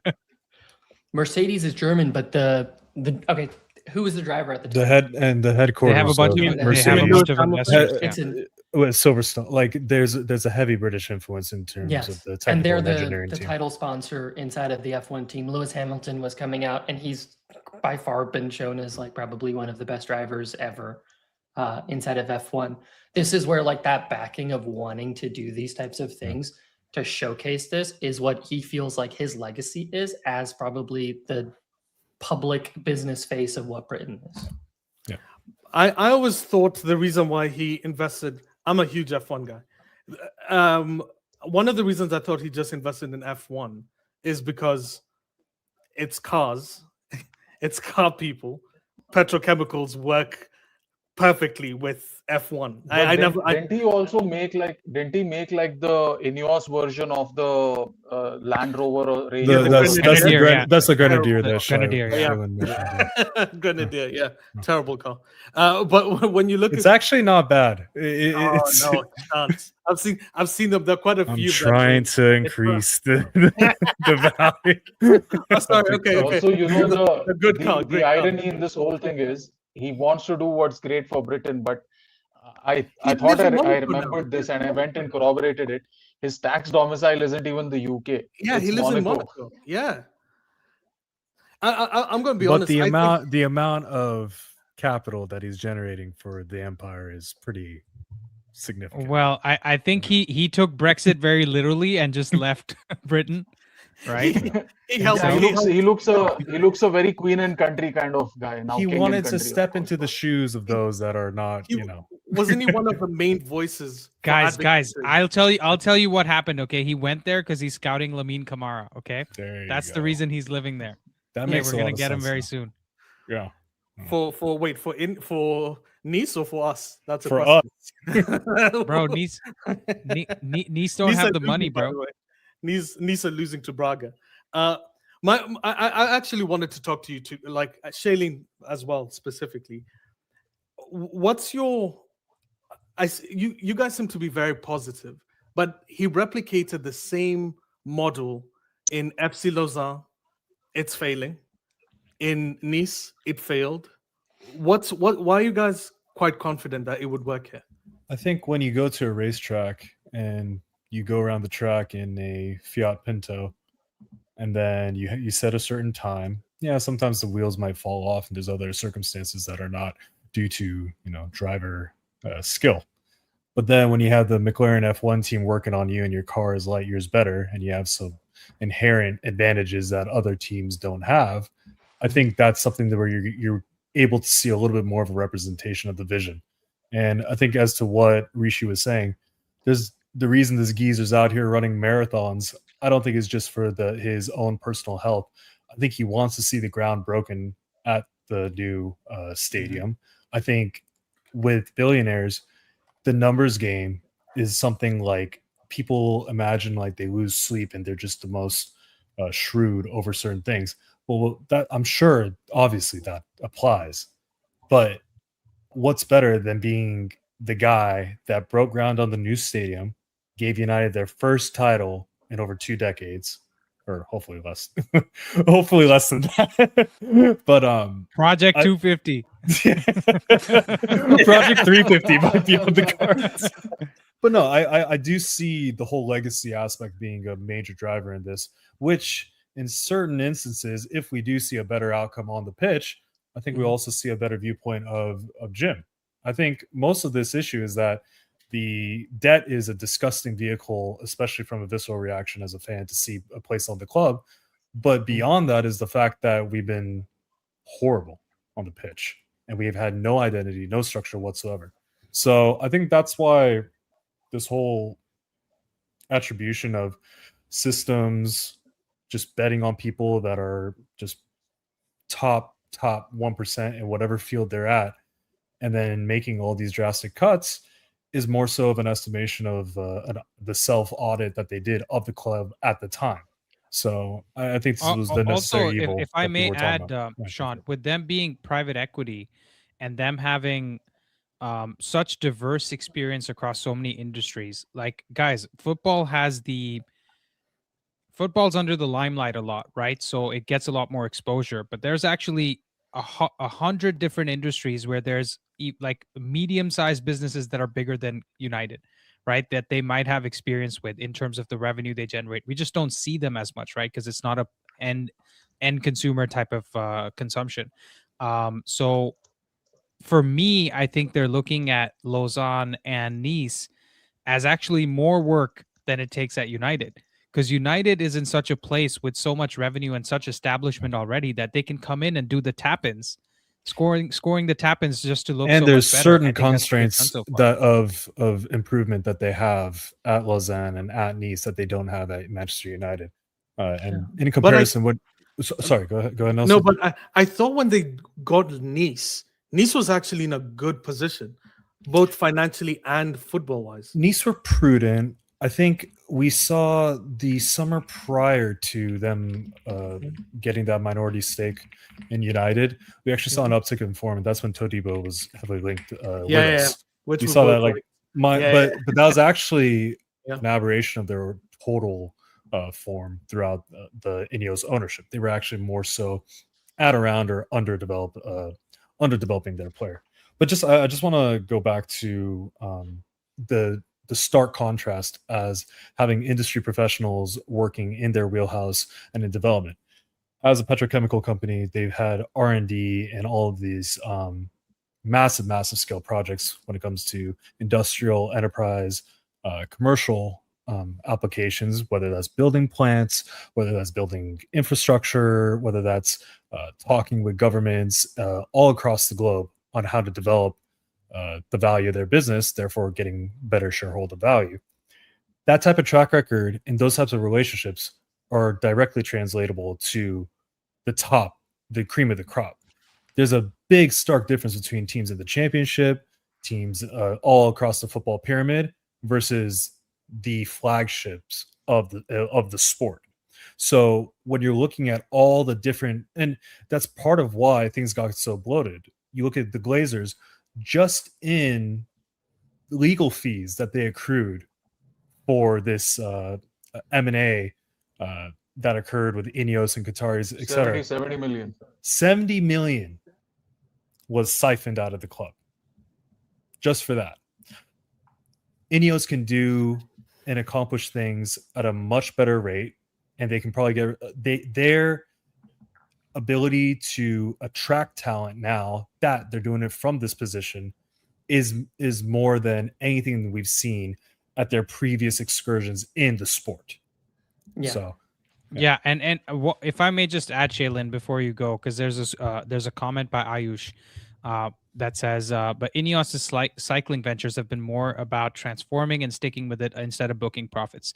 Ayush, we had a 20 million swing in operating profit on a $650 million business that, let's be honest, should actually be around 900 million based on success and keeping up with the other clubs, even if we're not consistently at the top. So 20 million is not really booking profit. Trust me, Sir Jim probably loses and gains more every hour than the 20 million that we just saved. he's right? probably So made it's that not in really booking dividends just over the past quarter. So I mean, yeah, that's exactly. So this is not about booking profit. The scale of it doesn't suggest they're trying to just book profit and leave. But yeah, go ahead, Shaylin. Yeah, I think to Nelson's initial point about Why is there a degree of confidence in it? I'll say that largely it's because of some of the decision making that they've done, that Sir Jim is characterly, like he has said, I believe it was in some interviews, where to get Manchester United where you need to get it, you have to make difficult and unpopular decisions. And he has done that. I don't think he's ever made a decision here where he wasn't necessarily looking at what are the PR and what are the optics that are going to come out of this, which was pretty reminiscent of the previous regime. And who's directing the previous regime? It's, you know, the Glazer family that is effectively at the top. It's probably one of the two brothers. I forget which ones are the most involved, Avram and Joel. Maybe it's Joel, right? Because it was him that was the most, was the one that was most into it. And then there's the other aspect of this too. You go out and you back Amram and you say he needs 3 years to be able to prove that he's actually going to be, you know, a good manager at this level, is, I will say, a really lucid way to put the fact that, you know, that in this industry where there is high turnaround, to actually have some stability and success, you need to have the balls to really stay in the fight, even when you're losing. And these are the two things where it's like, oh, you're saying, oh, but it didn't work out at Lausanne. It didn't work out at FC Basel. I believe that those things didn't work out because of the stuff that they didn't know that they now know while managing Manchester United, that they were learning effectively on the job at those smaller clubs, and they were more or less willing to risk what their perception would be at those smaller markets and at those smaller clubs to be able to get to a point where they felt comfortable to want to go in for a big one. And they really did with Chelsea.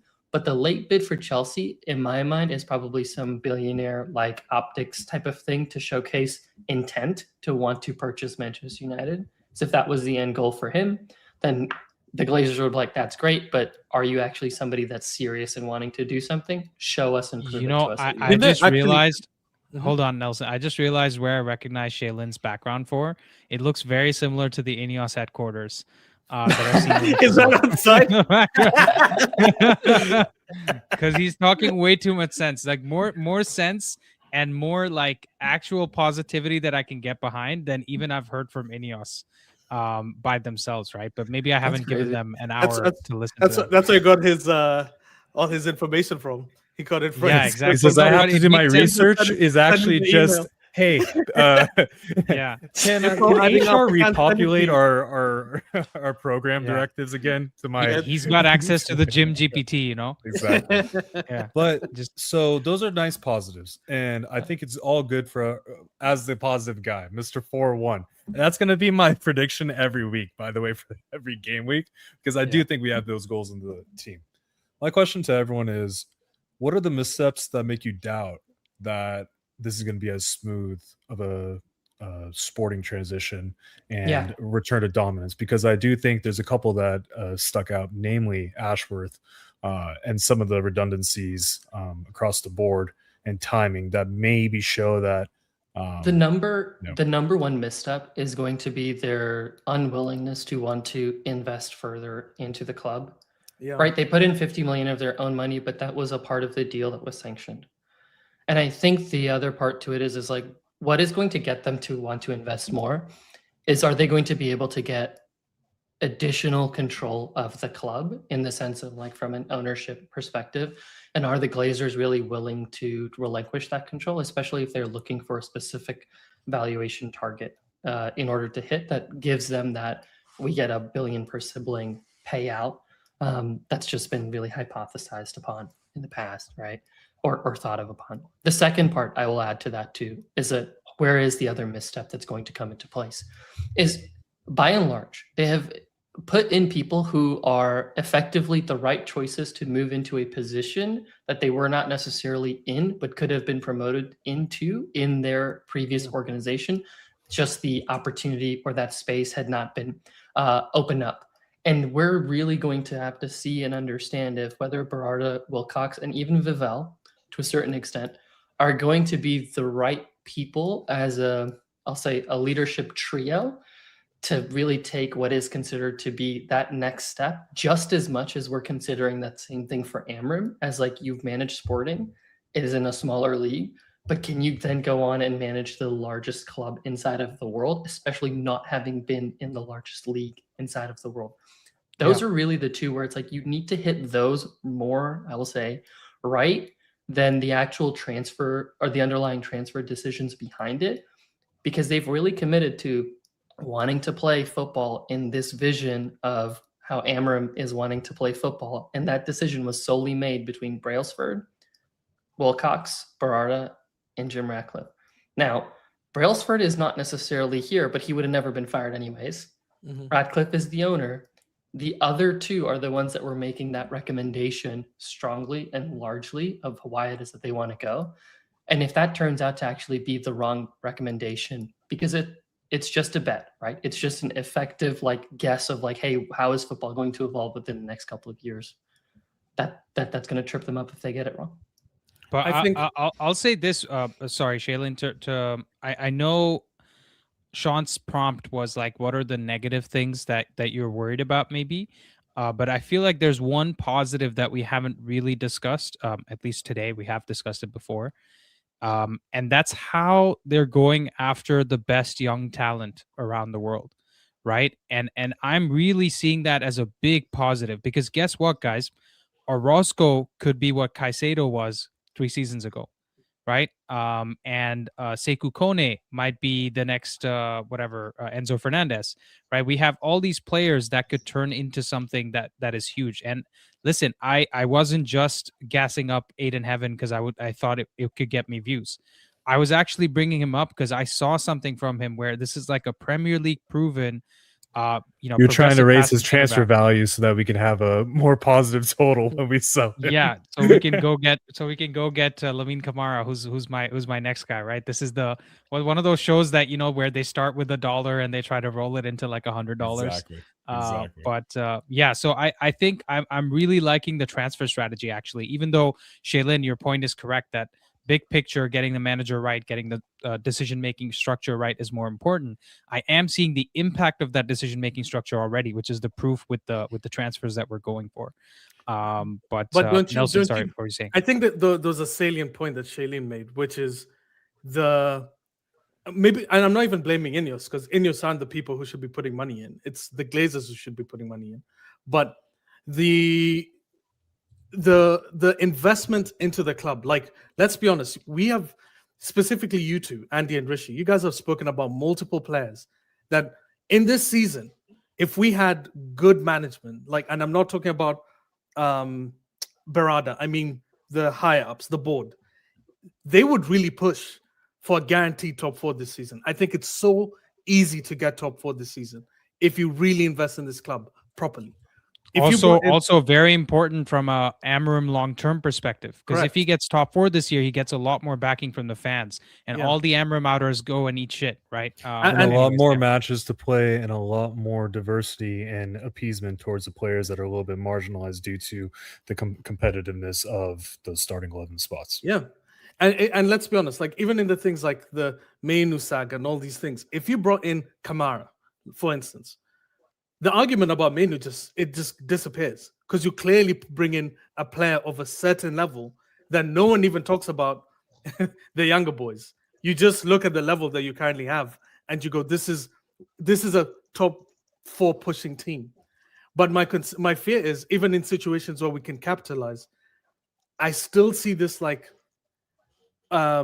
reservation from the upper management to the fact that we haven't even said we're going to buy players, and I don't think any of us feel confident that we might get people, is kind of a concern to me. Does the panel think that there's a little bit of an unfortunate reality of modern football where we look at players with a price tag on their head and the revenue that could be generated, specifically with the comments that Ratcliffe said with regards to Carrington, and how other clubs use their academy as a vessel to create massive amounts of profit because of the homegrown talent? Rishi, I know we've spoken offhand with regards to how the expectations of this club, the history and the heritage of it with regards to betting in players when they're ready and players when they can play, not when they hit a certain age. Do we think that there's a shift now with the realities of the demands of staying competitive in the Premier League and how that relates to the academy talent and how we get them into the games? Oh yeah, absolutely. I think it's Andy, you're on mute. Yeah, sorry. 1 second. If I can just answer Nelson's question, by the way, I think a lot of the information they're coming out with is also to make sure the prices don't go crazy from the players that we want to buy. Because if they're like, "Yo, I have like, you see these $1,000 over here, I'm ready to spend it any second," then they're just gonna name whatever price they want, right? So I also think that could be a strategy, and we could just see like January 3rd, like new left wing back, right? But Rishi, go for it. So I think you just look at what Chelsea and City have done, right? It's like a cheat code for them. Chelsea have done it for the longest time. City have done it for the last 7-8 years. Even a club like Liverpool, they cashed in on Ryan Brewster like crazy. They got 20 million pounds. They absolutely fleeced Sheffield United, and they got 20 million pounds for a homegrown player, and they put it towards. I think they got like a Fabinho, or maybe it was the season after that. They got someone good for it, right? And it's pure profit. So I just feel that in the modern market, it's no one's like uh, no one's paying the price for it, right? Like it's a win-win for everyone. The players win because they get a high-profile move. Agents are happy, so when agents are happy, everyone is happy, right? Otherwise, they're a pain in everyone's butt. The club makes money. The buying club thinks that they're getting a good player. Now it's up to their talent ID whether they're able to correctly identify a good player. So it's a win-win for everyone, and I think it's good for us also, because within that system, if you have competition, I don't think a player, if you do it right, like a player of Lingard's quality, right? If we were functioning at the level of City's academy, a player of Lingard's quality would never have seen the light of day on the pitch for United. Like he would have never played for United. He was honestly It's a bit harsh. I have a lot of sentimentality for the goals that he scored. No, I mean, and I have fond especially memories of and what he's also done. on loan, I think one of the most baffling moves I've seen was to not let him go back on loan to West Ham. That it's such a.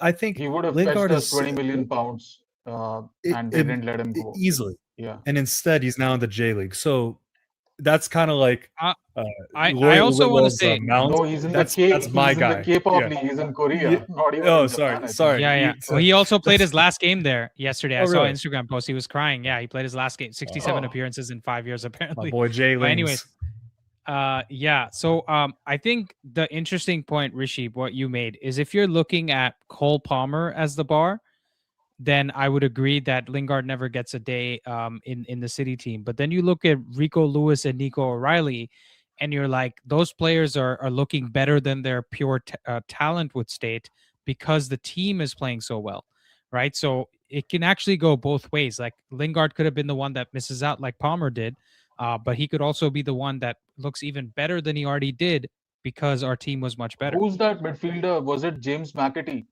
He was highly rated by City fans as well, and I don't know where he is. Is he still at City, or did he get a move? I think they sold him to Brentford. Yeah. I believe that I've seen a bit of McAtee, and he was.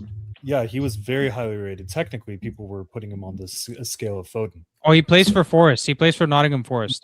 Okay. They let go of Elanga and purchased like two similar-looking attacking midfielders, which was why Nuno actually fell out with the guy because he was like, "Dude, I'm playing counterattack. I need pace, and you're getting me these tiki-taka players that are not going to work." Yeah. So, okay, I get it. Some people are sentimental about Lingard, but my point is, if today you were offered Lingard at his peak, would you really take that caliber or that quality or that maybe that profile, but not that quality? You're looking definitely not. But we all have those players, So it's just a sentimental thing. Vibes FC. Yeah. So.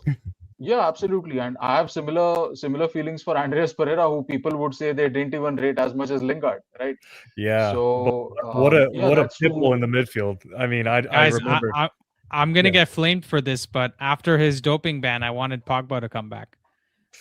There was a period of time where I convinced myself that he would be in this Amram system as one of the two midfielders. And listen, if there's anybody that can create as well as Bruno without defensive responsibility on his head, it is Pogba, man. Like the stuff that guy could do is insane. Like especially we need a lot of the switching, right, left to right.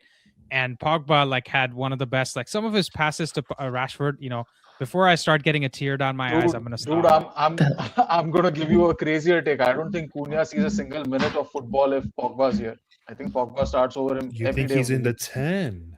Oh wow. Yeah. Yeah, because he could play in that Absolutely. left. Because Like, there was space. competition later on He for that played left wing wing. for Yes, Oli. of He course. played like Yeah, proper that left was wing, not even left that was attacking. part He of was that left was wing. part of the selection dilemma, because you had now a player that was historically was going to be the mix of Zidane and Toure, now vying for that left wing, and he could do a job there, which was the most amazing thing. I mean, I remember some of those crosses that he put in for Rashford.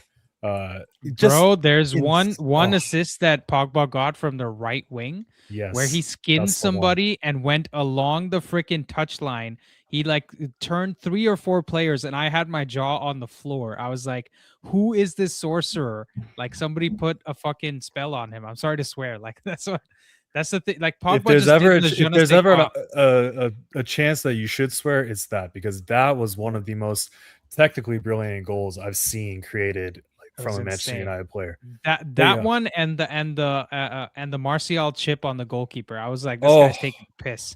That He's was taking just the piss. on Ben Foster, no less. Yeah, So yeah, the yeah. cycling goalkeeper, he he expedited his YouTube career with that one. So that was a Yeah. good one. Yeah, Andy, you're and getting flamed wasn't by Ayush in the chat. well, he says he doesn't want Pogba back. That's Yeah. fair enough, but you know, Yeah. I think I like the UK Ayush better anyways. He's back in India now. I'm not sure I like his takes. Yeah. It's doable with Money Mount for now. Money Mace. Get it right, Money bro. Mace, Money yo, Mace. come on. Money Mount, Money Money Mace. Mace. Oh my god. What are we thinking about Mounts? Because I'm starting to believe it's not a false dawn. No, starting but he's listen, like actually listen. showing like quality. Sean, hold on. He cannot be a squad player in a title-winning team. Let's get that straight, okay? I don't care anything. Any other topic is opinion It's is fair valid, game. but he can't But be. that Yeah, one, exactly. how But that much one longer is did you guys spend arguing off stream? Because I knew Zero, that was- actually. Okay, We well, put it that all means- out then for you we guys. got Then it we all need out on to. the stream. Then we, as the fans, need to see this fully fleshed out. We've today should have been a fan debate actually. So I mean, one of these days, you guys gotta go to town, because I actually think, from what we've seen, he has an opportunity to really redeem that 7 shirt. He really does. Yeah, he's 26. The injuries are a big concern. I get it. And if you actually look at his minutes now, I think he has the 13th most minute on the squad. So he's currently also a squad player, right? Based on the way his minutes are being managed. If we can get him to be even that 8th or 9th highest minutes by the end of the season, which is on the board with AFCON and everything, I think that bodes more like better for me than it does about the how many goals or assists he gets, right? But I think what Laurie Whitwell is like his biggest fan, right? And he was saying three goals and assists this year, every time he scored, we haven't lost, and we have 8 wins in the league, 7 wins in the league. How many wins do we have? I think the record with him starting, was it starting or appearing, was something to the effect of like, not like, we've only lost 1 game out of 10 matches. So Yeah. he has an impact on the pitch, and you can tell, like, when it comes to that connector role. I think we were talking about like May News. He's as close to the second Bruno on the pitch. Yeah, but it's right? funny In many ways. isn't it so funny how things work out with like a formation thing though? Because he said it. I know, Rishi, you're seething, and I'll let you have one word. I But- have never felt closer to Nelson than at this moment. I wildly disagree with everything that's being said over here. But I mean, I'm few. the one thing I'll say is, it's funny how like a manager does have responsibility for where players are put on the pitch, because everyone has said Bruno excels in the 10. Everyone has says that's his main, like that's where he just had the most space to operate. We've seen him in the 8, and then Mount has gone to public and said, I see myself more as a midfielder, but if the manager wants to play me up higher, I'm more than willing to do a job there. So we've had an inversion of their preferences for the betterment of the team, and I don't dislike what Mount's done, but we're also banking on a future that we've not seen, especially in a United kit or in general at Chelsea either, because I'm despite- gonna give you guys a crazy shout. I shared something on Discord earlier. I actually think Thomas Tuchel takes him to the World Cup. no, that's I'm not- serious. I'm serious. He That's- takes him because he No, just needs him to come off the Tuchel's bench and do a job. He's too stubborn. I mean, if he's gonna make a well, Listen, he won the Champions League with Chelsea when Mount was in that Yeah. team. He was an important player for him. I think he sees enough in him. He's going to be Gareth Southgate's Luke Shaw. well, when we're top of the table in March, I think he might have a decision to make. So yeah, you're true. Yeah, very true. I'm with you. Rishi's just, preparing himself. He's marinating himself even more by what he's going to say. I already know. Like I've known him my whole life. Unfortunately, No, Mason unfortunately, I know what he's Mount gonna is the say. one getting marinated because he about to be cooked, bro. Okay, we'll see. We'll see. We'll Mason- see by the end of the season. who gets cooked. Mason Mount is nothing but Luke Shaw after a 5-day juice fast. That's all he is. You guys, can I- you guys think he's going to go to the World Cup, dude? He's starting. Morgan Rogers is starting half the games, right? Bellingham is starting the other half. Squad You've got player, Declan bro. Rice. Squad player. You've got. I think he gets on the squad. Which I'm not squad, joking. dude? Obviously, England dude. squad. Anyone who gets on the squad is a squad player. If I get picked No, for what do the you mean? You Indian have a starting football team, player. I become a squad player. Yeah, but listen, there's starting players and there's players who can come off the bench and give you minutes, and that's what I'm saying. I think Mount is going to give. First of all, I think you can make the Indian football team. We're like 150th on like FIFA rankings or something. So maybe we need Rishi to come save us. But yeah, I'm just being honest. Like, I think Mount offers something that some of the other players don't really offer, and he could go by the end of the season if he keeps it up. There's a chance he goes, because I don't think Tuchel has Dude, turned it the off only in thing, terms the of only like, thing, the only thing he offers is life's purpose to the physio team. That's all he offers. I disagree. Dude, are you saying? Wait, are you saying he Let didn't us- have a good game against Wolves? He hasn't had any impact But- on us. He didn't win us the Dude, Sunderland game. Dude, but we are talking about a player who has had 5 good games in his United career over 2.5 years. Don't let me repeat the numbers. He's not completed 25 90s in 2.5 years here. He's been on 250,000 pounds. And if he had any shame, the bloody injured piece of crap, he would have given away the number 7 shirt. Antonio Valencia, one season he spent wearing the number 7 shirt and he gave it away. He said it's too much of a burden. I'm not living up to it. Andy, If Mount had any shame, he would have returned the shirt by now. We have I a have- For a resident, United I fan, have- he we have should- a and he claims resident to be a United Dutch fan. league. We have a I have resident Dutch league expert that can tell us all about his time and growth and development and what to see out of potential. So, No, Vinny, the I want to point is- hear. I have a feeling that Andy has actually set up Mount for Mount to be roasted. What do you mean? He was gonna roast him regardless of me setting him up. I think, if anything, I'm just telling him like follow halal procedures. You know what I mean? be a little Dude. gentle. He spent He's making Oh, you mean marinated money. go directly based- for the carotid. That's halal. You know that, right? I'm gonna go directly for the carotid. Guys, Yeah, I'm but gonna it's let also blood like fall out whatever. and spray all over, right? To be honest, I've Anyways, always been amazed by Mount played 90 minutes for the first time against Crystal Palace, and after that he didn't start the next game. That's what Mount Rishi, hold is. on, hold I on. don't What think did I say? I Isak has said he played could, 90 minutes in a match in like 3 years. So sometimes you just get what you get with players. Not saying that Mount was on the level of Isak last year, but I do think that based on what we've seen this year, based on what we've seen a continuation in the preseason, I don't hate what I see on the pitch when I see Mount. I think we have a lot of trauma based on the fact that he was given a big expectation. He talked a big game. We wasted all that money on a player that was already going out of contract. The circumstances for this transfer make the player look even look worse than they are. Yeah, than what he is. I Dude, would come also on, say you for could England. make Hold that on, Rishi. argument for Maguire. Hold too. on, Rishi. You could I make have- that Hold on, argument Rishi, for one 100%. second. Maguire. And I 100% agree with you. I agree with And you. we still make that argument for Luke Shaw. And I'm telling you, this Right. season, for all his flaws, Luke Shaw's had a better season than Mason Mount. Yeah, he has. He's been present. and He's and played there's every some. single game.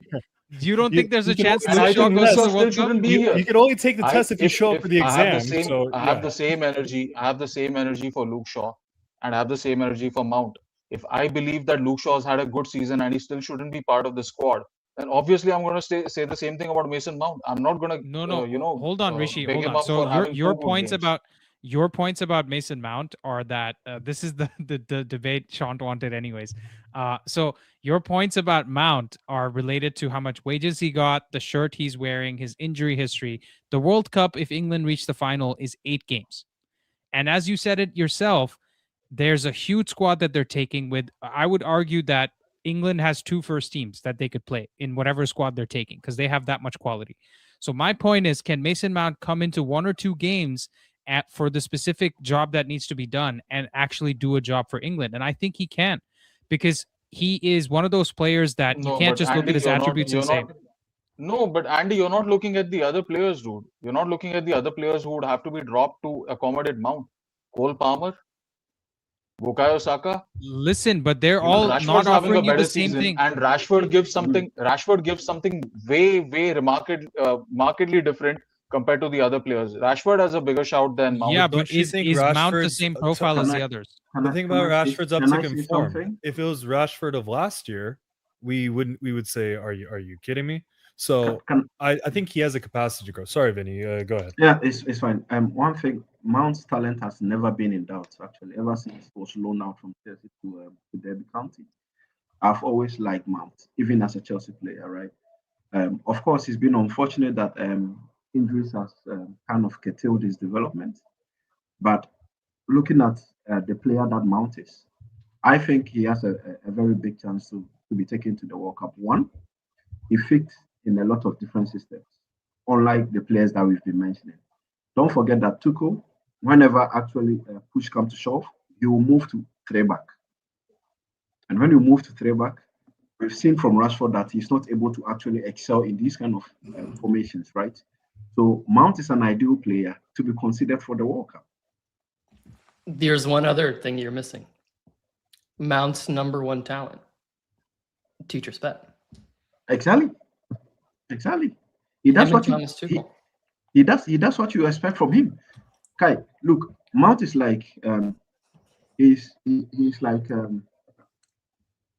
Anthony Gordon of Newcastle, but Anthony Gordon has a bit more talent than Mount. He's so press resistant. Whenever he is in form, he is bloody to be played against, right? Because Mount doesn't actually come with a special skill like dribbling, these kind of things. But whenever he I does something, believe- he does it and does it so well. Look at this.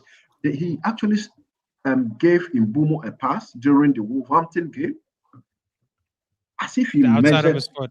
As Outside if of his he foot. measured. I think we are. I mean, just like Sean said, I think it's the circumstances that came up with this, transfer, and also the money involved actually has, fed him to the wolves. Yep. In Nice one. quoted commas, right? Yeah. So I He think was we on his have last to. season or last year of that contract. We paid 50 million for him as a result, right? Yeah. So, no, we made a lot of mistakes, and I have never Yeah. disagreed with Rishi on Sins of 2023. Heck, I sat there in front of him while we did 2 hours of that 2-part episode. So Yeah. we're on the same page with everything that's happened. I'm saying, if you take aside, especially for the World Cup conversation, right? The whole thing we talked about the other day of Mount Dude, being in the someone title-winning just squad. said Mount pass is of Ozil's level, dude. I mean, come on, man. Don't. No. That's we're not saying that. I mean, what are We're we? not saying that. What are we talking about? Unless we are he's not wanting to valuable. take the piss out of Arsenal or Real Madrid or Turkish origin Germans. Even bloody Fenerbahce, Ozil's passing is better than No. Mount. dude. Come on, That's wild. Ozil's one of the greatest passers of all time. Nobody's saying that. My point is that we had this discussion the last time we spoke about Mount. Like, what does he actually give you? And there's many things I saw in the Wolves game where he does these small movements at the right time. Like, his positional awareness is very good from what I've seen, right? To be in the right position. And it seems like from what Amram wants in that 10 position, nobody in our squad is doing it as well as Mount is. And I would even include Mbumo in that, because Mbumo is like much better talent than Mount. But in terms of what the system requires and what needs to be done on the pitch, I think Mount has taken on the instructions the best. So I do think there are some things to be said for that. And also, when you mentioned Palmer and Saka, I agree those guys are much more high-profile players and much higher ceilings. But can they be a player that can go from starting in the 10 to then going to a center midfield in a back 3? No, none of those guys can, right? They have a very specific rigidity in terms of where they can play. whereas Mount gives you some of those things. I think from a formation interchangeability aspect, or actually positional interchangeability, he's a player that he plays. Okay, I'm gonna say an adage, and Rishi's gonna correct me. He's a player that gives effort like he thinks he's shit. That's the best like praise I can give him. I know Rishi's going to say he is, but he's actually a lot better than that. I would say in some of his best seasons, he was comparable in terms of positionally playing, like how Phil Foden plays a lot deeper, connects, moves. Obviously, Foden is like on a different level when it comes to technically and his shot. But as a connector, if you have a Mount that is not on his way nursing back to full fitness, if you have a Mount that is firing similar to the levels that he achieved at Chelsea for their Champions League, I do think that has a benefit in our club in this certain setup. Now, the question always is going to remain like, is past data going to indicate future performance? If we're going with Rishi and if we're going with the reality, probably he's going to be on the physio table next week. Okay. So that's completely, like it's saddled in reality. But I'm a man that likes to dream. I'm a man that likes to be optimistic. And I do think what he provided us in the Crystal Palace game, what he provided us in the Wolves game, I think the Wolves game was one of his best showings in a United kit. I think the runs he was making, and we saw a little bit of that in the West Ham. The Sunderland game as well. Yes, the Sunderland game. I remember that. That was a game that went under the radar.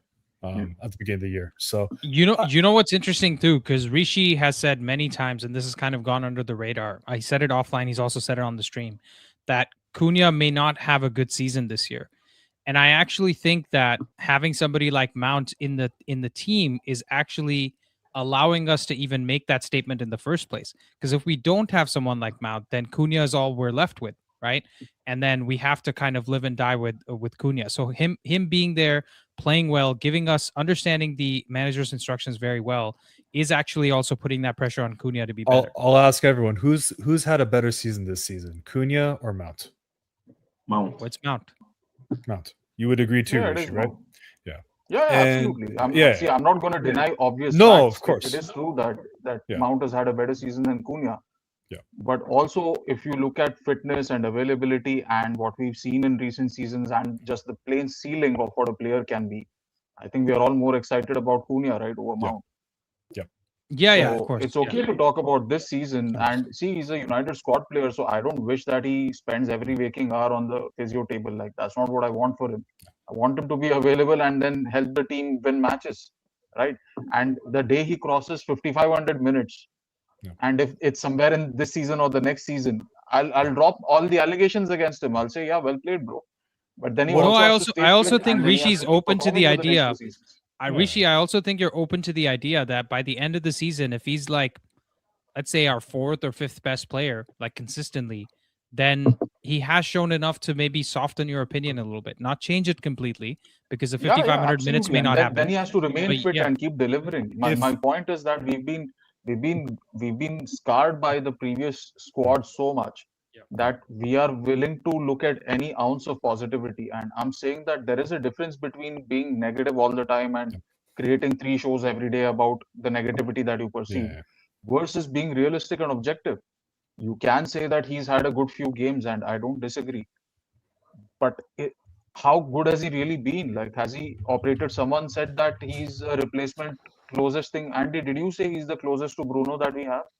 Dude, you're belittling Bruno's influence on the game in that. No. In the style of play, in the style of player, the profile of player that he is, I do actually think he is a little bit close. Not in terms of the level that he's producing, but the profile of player, like the body type, the like understanding the instructions well, being able to play both in the 10 and 8. That's a superficial way of looking at it, right? Because Bruno's long passing cannot be even dreamt of by Mount. Some of the risks he takes, he's a volume passer. But hold on, think hold on. We saw the Cunha Trivela pass for deeper, Mbumo. though. Like that was an excellent pass. He made some Bruno-esque passes in the Wolves game, and he can definitely do that. Like I think you're also, I don't know, maybe I disagree with you on that piece. I Because think it's not. But you've seen fleeting glimpses of that, dude. That's my whole point. Can you But really we haven't have seen even fleeting glimpses of that from anybody else in our squad. So, but me saying Mount is closest to Bruno is not really a hot take. Like in terms of who else is there in No, our but team that it's even not a comes take close? that warrants being I'd say being Cunha has taken, that right? in his Because locker. if Not the long passing yeah, though. exactly. Like He not does. the No, creative Cunha, stuff. Cunha does have the switch. Cunha Yeah. has abilities of being a creator as well. But I think we've seen, because he's so damn good at progressive carrying with a little bit of mind needs to release quicker. I think, and he's so much better near the goal than Mount or Bruno. I think it's kind of that's gone under the radar. But Right, but the game management and the gamesman, like the leadership that's shown onto the pitch, that like I think Bruno currently displays. Forget the whining aspect of it. The reason why he still continues to stay on is because of his decision making in the middle of the game. Who has shown that? The closest has been Mason Mount in my mind in terms of who can actually think the way or perform the stuff that the manager I'll go wants. for Cunha as well, because we saw his game management versus Liverpool was very, very, although you didn't see the goal or assist, his ability to know exactly when to hold onto the ball, when to go to the byline, and when to really stop the game from getting into a transitional game state. There's certain players that know this league, they know the players, they know exactly what circumstances, at which pitch, when you're at Anfield, how the fans get into the game. I think that is the benefit that we're getting out of player. Yeah. But Sean, again, all the things you described is what Mason Mount always gets credit for. I'm not in comparison to put him down. I am a fan of how Mount's played this year as well. I just think this kind of goes more to Nelson's point. I think this team has more talent than what we think as well. Mm-hmm. And I think we have not shown that talent yet, due to different issues in availability. Mitigating circumstances. Mitigating circumstances. So we need to like be just a little bit more.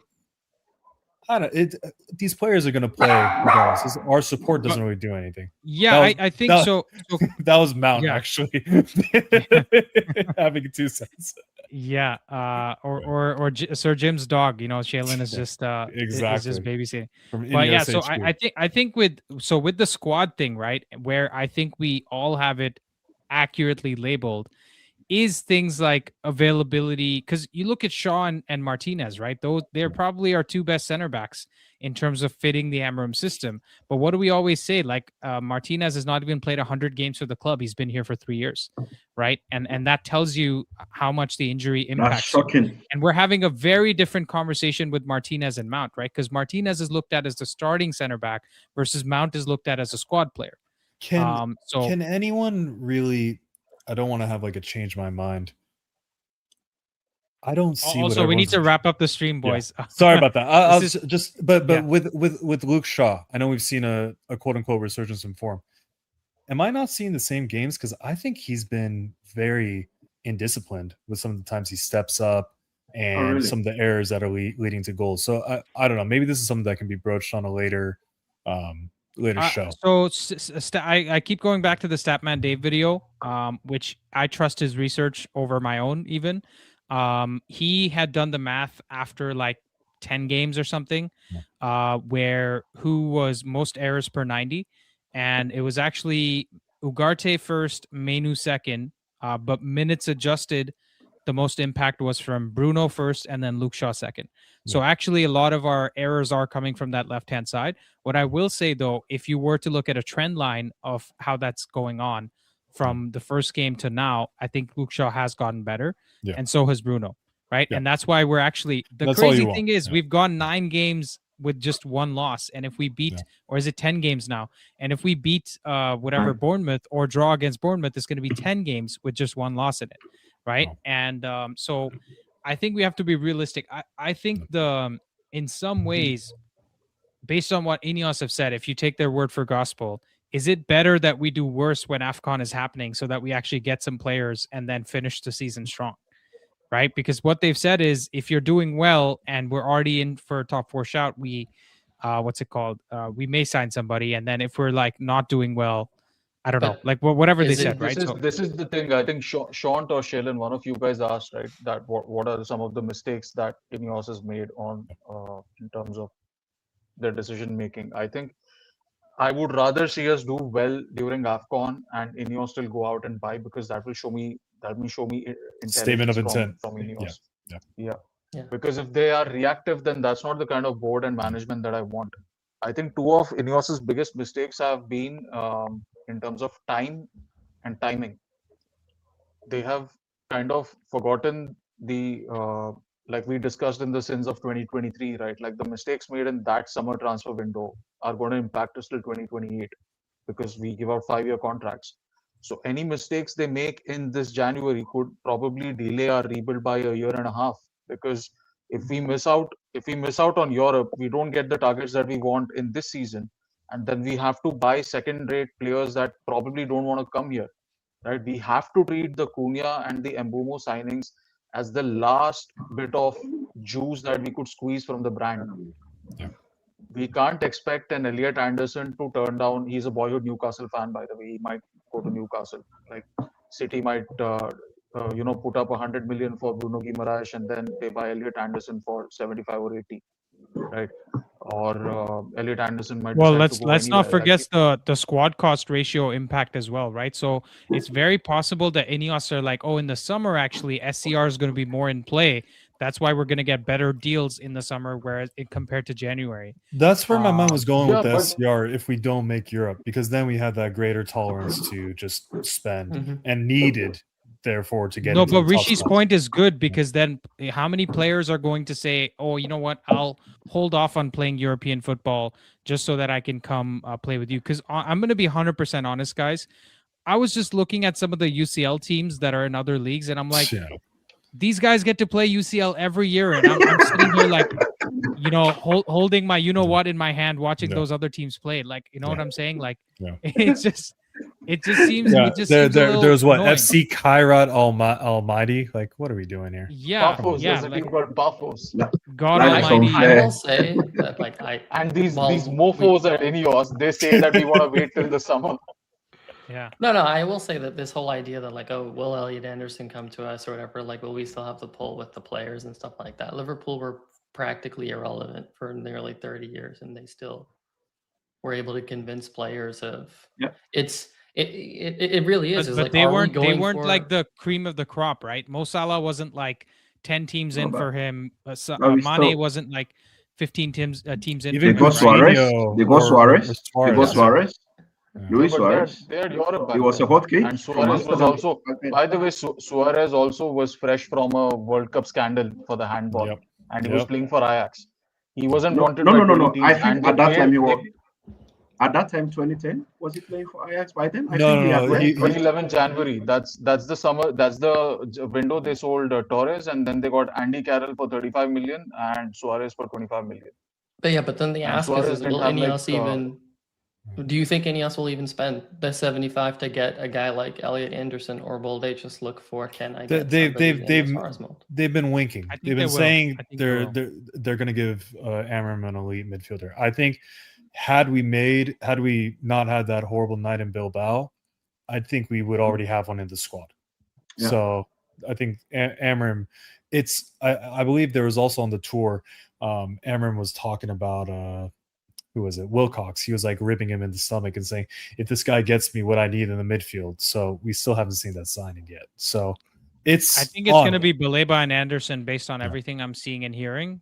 Those are going to be the two that we go for. And I'm happy with that. I don't know about you guys. I'm a big Wharton guy, but I think that those two profiles that elevates the team. I'm My happy only- with that. My yeah. my only issue with that is the height in our box, because Casemiro actually provides us with a very good area to capabilities, right?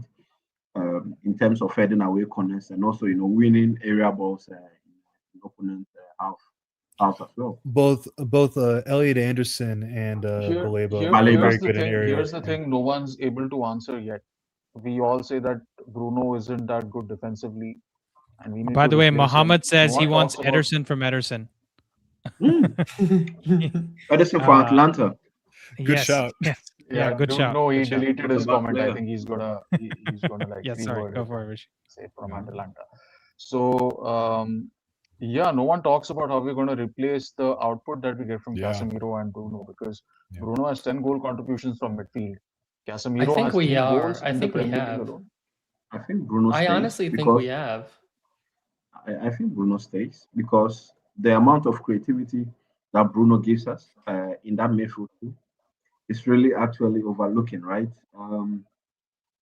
Vinny, no, irrespective of No, how I think good- that's ir- Rishi's point. yeah. Rishi's point is That's my point, nobody's right?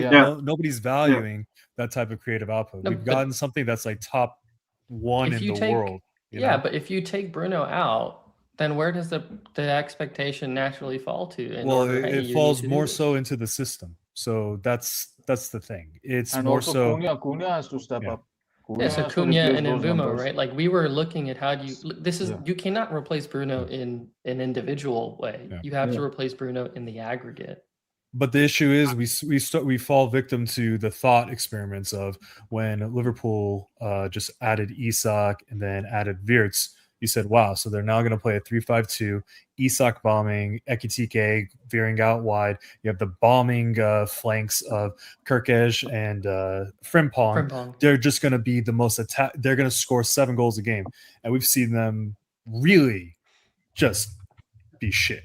So Yeah, but they've not really played that system, right? And even they've not if even they played that started to system. play So that so in system- actuality too, we don't even know if they would excel in that system anyways. So heavy investment is just one aspect that is required. It's more so integration. Yeah. I think the concern I have, and we'll leave it here, guys, because both Rishi and Shant are like, you know what, these shows should be an hour and a half. Let's bring more structure, and then we're here 2.5 hours later. But yeah, so I think the concern is we're looking at Bruno and saying his creative output needs to be replaced by the team, and we're also saying Casemiro's defensive output needs to be replaced by the team. So we're looking at both our midfielders saying how shit they are, but also how much they give us, and how much like both of their roles need to be dispersed around the team. So what that tells me is the rest of the 8 outfield players suddenly have 2.5% more to do, I think, roughly speaking. And we don't have the equal quality spread out across those 8 players, which means some players have to do 5% more, 7% more, and other players are actually taking away from the team, right? I'm looking at you, Dallo and Dorgu. So basically, what that means is not only do we need to replace our whole ass midfield, but also like left wing back needs to be improved. We need more cover for Mbumo, probably a taller right wing back that can do what Ahmad can do, so that it helps us out with the set piece defending on that side, right? So there's a lot of things you can look at with the squad to improve. And for me, that's going to be a real challenge. Actually, that's the biggest reason I want INEOS to spend money in January, because let's start integrating some of these players now instead of waiting for all of those players to come good in one summer like Liverpool have done, right? Because we're gonna have to need maybe not 450 million, but 300 million or something like that to be spent on the squad. Yeah. And let's spend 70 of that now. Why not do that? I'm actually telling you, the more we talk about this, I think INEOS is going to do something in January. Fair point. But I don't Cool. know, dude, because see, there was this key decision about getting a proper goalie in, and we delayed it till the deadline day, right? We knew that Onana and Binder weren't good enough, but we stuck I don't with think. them. We I lost think. really I think the Onana deal actually wasn't really. It wasn't that clear that he would be moved on.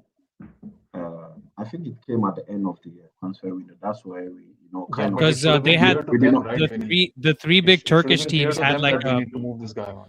the Turkish No. teams had a move in goalkeepers. Yes, and then exactly. Trabzonspor decided Yeah, that they wanted yeah. somebody. That's why Yeah, the move exactly. enabled. It wasn't from United side that they didn't want to sell him, just that nobody Yeah. was in for it. Okay, guys, Yeah, nobody was. that's it. Shaylin's Maggie's getting cold, or has been cold, as it's turned into something else now. It's turned into lunch. Hey, that's got its own flavor, by the way. That Yeah. tastes good too. Any kind of Cold Maggie tastes Maggie. good. I have some downstairs. Maybe I'll go have some for lunch. But I think the wife has been kind enough to make some before she left, so I'll eat whatever she's made. Okay, guys, thank you so much for a great stream. I actually enjoyed this conversation a lot. Data analyst, maybe he's a data analyst for a financial company or banking or whatever. So it's super cool to hear that. Yeah, guys, we'll be back tomorrow. You'll see a video from me